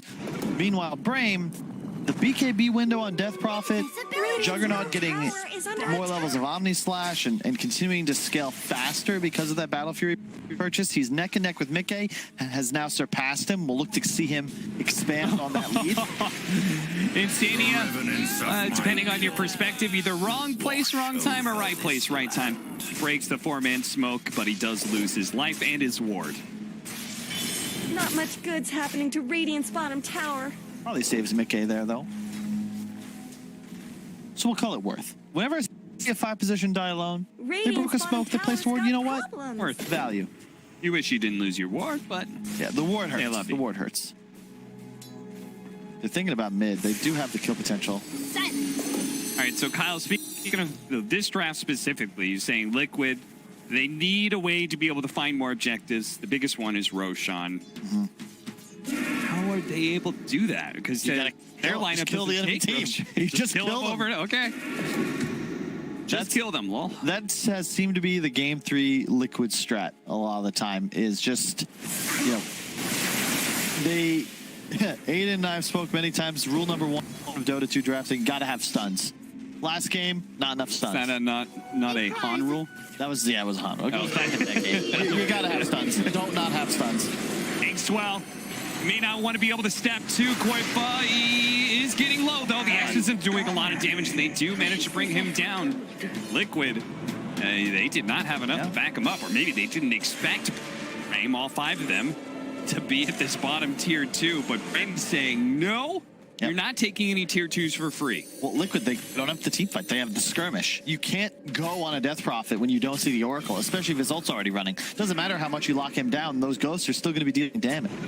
Now, what if the exorcism is gone? What if you initiate on somebody else the silence into the Inkswell stun and a 3-man Chronosphere? That's going to be a lot. The Juggernaut is still survived thanks to the Fate Edict, but a Bash comes into the right moment, turn around stun. A 2-man set with the Omni Slice, the line to be able to go off. It's bouncing over, but ultimately he dies without getting a kill. Her Spirit's low, though, and it looks like Wish should be able to pick up that one, but the Coil is going to make sure the Centaur's not going anywhere. Mickey rushing in to the left with Sumail joining him with the Inkswell stun on the 2. They've locked them both down.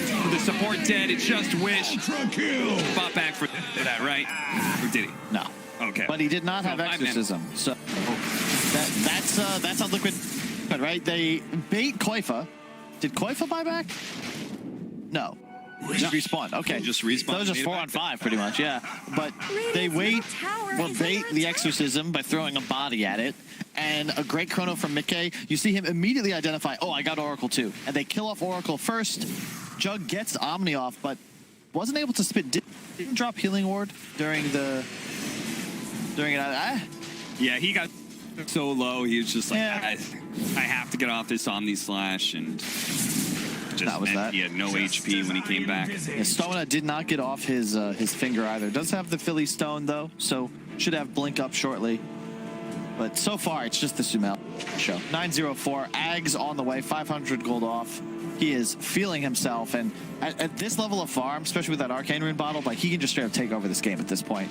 And you said Liquid, their lineup just comes down to kill. Skylark, he spotted him. He's over there. Mickey's going to jump to the other side, but the damage has already been done. He's been caught by the coil. So you can see Stoneman. He just says, my Centaur is dead. I'm going to make sure I stay alive. Liquid, they finally may have killed enough to be able to take a tier 2. Dire have fortified their structures. They are in a very strong position now. Koifa has his BKB. Mickey again finding the cloak, man. That is such a good item in a game like this. Or the shawl. We already have so much base armor thanks to being an agility hero. A free 25% magic resist is pretty nuts. Combine that with the status resistance he has from the Sange. He can very fearlessly just time walk in like he did against that Centaur. He seemed to not care at all if there was a line. It's all super fit. You have Bash's magic damage and the Maelstrom procs. So even a little bit of Spell Amps, not bad. Radiant's bottom tower is under attack. SNY complete now for the Juggernaut. The problem is Liquid is getting enough kills that the Void is staying ahead of the Juggernaut despite the Battle Fury build. Yep. It's the Sumail, well, the puck factor. The fact that they got so many kills start. There's the BKB on the DP, but Liquid, their strength in this game is pace. All right. That same ward caught them before, so Smart knew about it, but Liquid making sure to protect their vision. Brame, if Brame, or rather Liquid, was willing to take a fight more revolutionary war style, you know, line up and walk at us, that'd be Brame's, they'd be happy with that. But they're not giving it to him. It's just constant pickoffs in and out. Brame want an opportunity to land a couple stuns, pop the DPL to Omni, like a controlled fight in as small of an area as possible. Liquid want to use as much space as they can get.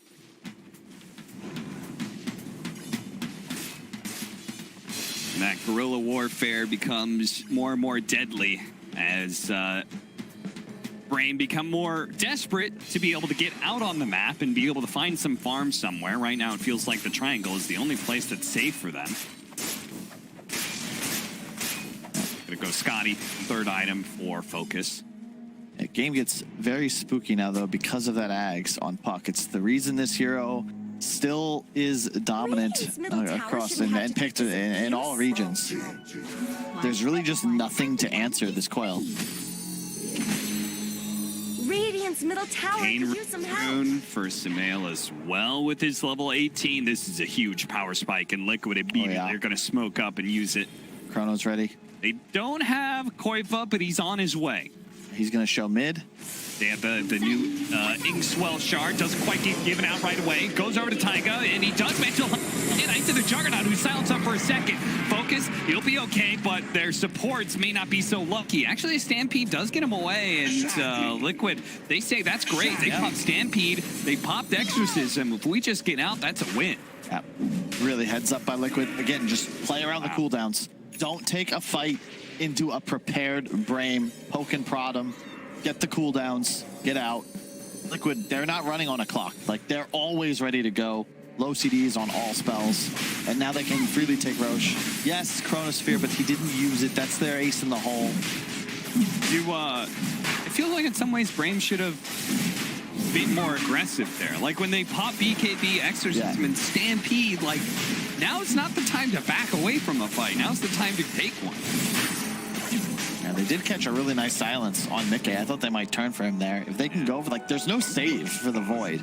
If they take him out, yes, Sumail's damage can be annoying, but it's not enough to kill anybody. It's they're already on the other side of the map. Max, they were doing Roshan.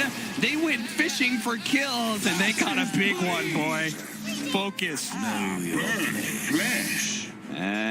Lost focus, lost his life. Okay. Oh, no bash. Bashed immediately afterwards. That's how it goes. Courier hunting. Don't think they'll find it. You can see Brame, they're just trying to find any farm they can. Centaur and his Oracle Spartan, he's just chilling out in the triangle, taking this farm away from them. Things get dicey, they can blink, they can Stampede away. But in the meantime, they don't have a way to hold areas against Liquid's constant incursions. Yeah, the builds like Taiga has Hood Vanguard. It's just they recognize Brame's damage is somewhat limited. It's really reliant on cooldowns, the Omni Slash, the DP ult, so this allows them to play just insanely aggressive. I feel like we've seen nearly every fight start with a Taiga roll. Dire's middle tower isn't going to last long. Skylark, Stampede, but the coil's there. They'll immediately kick him out of it to make sure it snaps. And Shdomanen on the other side of the map is also caught. Okay, will collect that kill as well. So another 2 freebies for Liquid as they now sitting at 13,000 network lead. They've got the outposts. They've got 2-2s to take. You can see the smiles on Cam too. They're feeling themselves. Definitely feeling confident. They still are just holding on to this Chrono. Aegis as well on McKay. So now it's just a matter of collecting towers.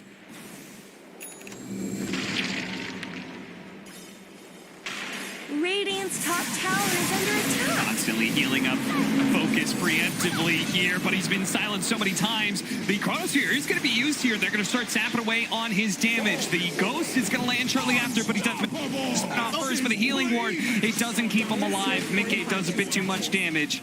They don't have a buyback for him, so Liquid is looking like Elena Barracks now as Mickey just casually jumps in, gets off the time dilation. They actually wanted to be able to jump in onto Sumail, but Sumail dodged the damage. He dodged the hoof stomp. Shdomanen doesn't get off the Hex in time. He turns around, throws it onto Taiga with the Exorcism. Maybe enough to actually kill him. The Yule Scepter to prevent him from being able to dodge away, but it doesn't matter. The reinforcements are here, and Taiga's fine. It's Brame. We're going to fall apart. Ultra kill for Koifa. Welcome to the offlane, buddy. It's Mickey. What is this, their OG impersonation? What's going on here? They're going to pay for this one, or are they? How did they all survive? They got no kill out of that. All I can say is welcome back, Sumail. It's been a while, but it is a pleasure to watch him play on fire this game. The whole team, really, just cliche, but firing on all cylinders, no real individual mistakes. I don't think Brame has played a bad game or a bad series by any means. Just outmatched in this one. All downhill after that first blood skirmish.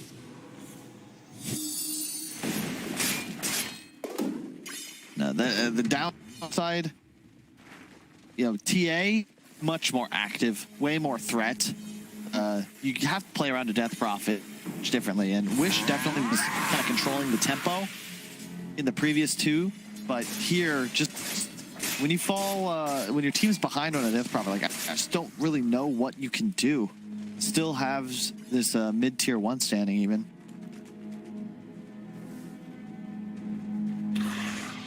Tier 3 items still available for Radiant. They don't have any of the 4 available because they just can't find jungle camps. Give the gem to Mickey.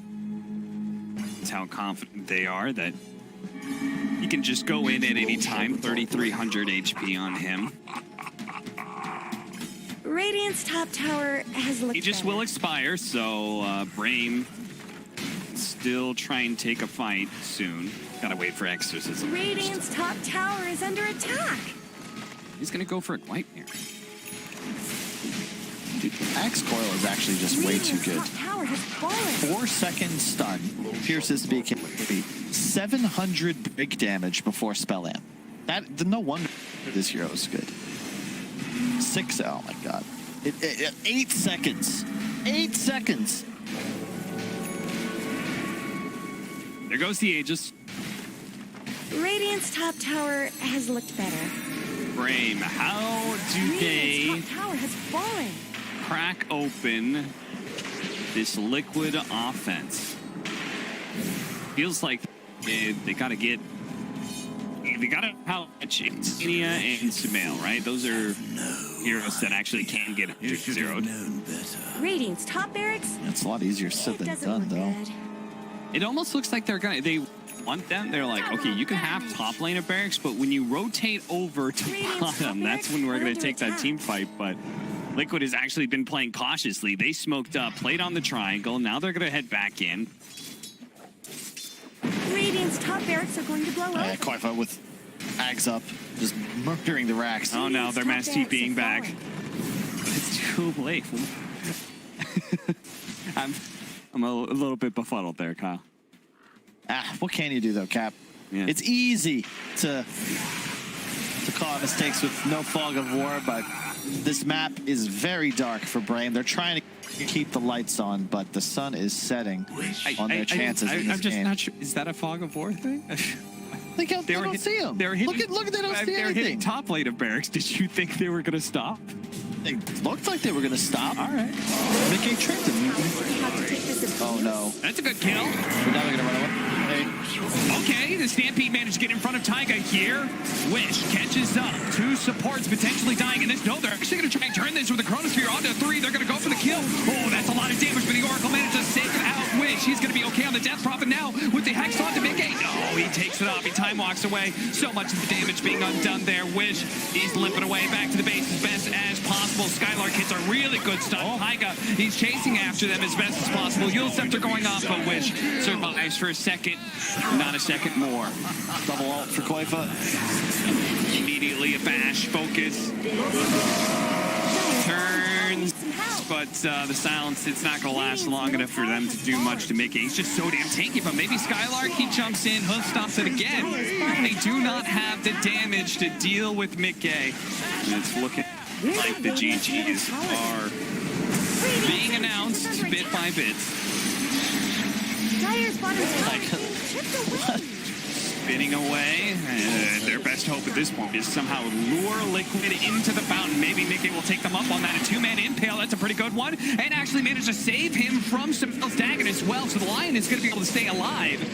Mickey opting to try and go back in, but to keep their distance. Not like that Inkswell to be able to go through. Skylark is going to be able to catch. Oh, the Soulblind catches him before Skylark can jump forward. Immediately the chat wheel lines go out. Insania, they know where he is thanks to the Phantom's Embrace.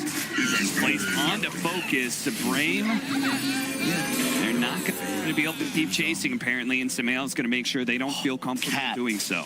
That was they hit him with the fake GG. Now you can't type GG because that ends the game. You know, rules are you call GG, it's over. But if you voice line eta GG, that does not end the game. But it does bait Liquid into the fountain. Their nemesis.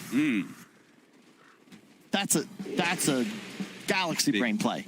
Galaxy Brain. You know, find a way to win. That's the name of the game. This is a big series. This is where it all turns around. They bought themselves one more fight. No Taiga. Liquid's cocky. They're tipping each other. Yeah, you can see it. Here's This the is moment. this is the Warrior play. has been killed. Taiga inside of the fountain. Absolutely brilliant SRDG play. Incredible. And now they're laughing to themselves.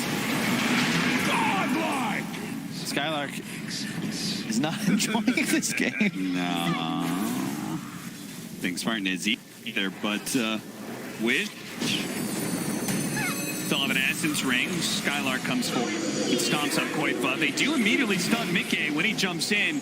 Problem still being they don't have the damage to really threaten him. Wish is going to push forward with his exorcism, but he's having a hard time with it as Koifa's already run down Skylark. Now he's draining away Focal as well. He's going into the fountain, and Koifa, he's going to go ahead and complete that fountain dive. Gets him in the end. A celebratory chronosphere, and GG is finally forced as Liquid will take it 2-1. They do drop that one game, but ultimately Sumail on his way back ends the series, his first series back, 15-0-16. Not bad. Not bad. I think he can do better. I was expecting more from him. Those aren't exactly Jordan numbers. More, you know, maybe Kyrie level, but not quite what he'd hoped for. But well played. 44-13. That was a lot of slaughtering. We said Liquid, they had to get kills to win the game, and they spent effectively the entire time doing just that.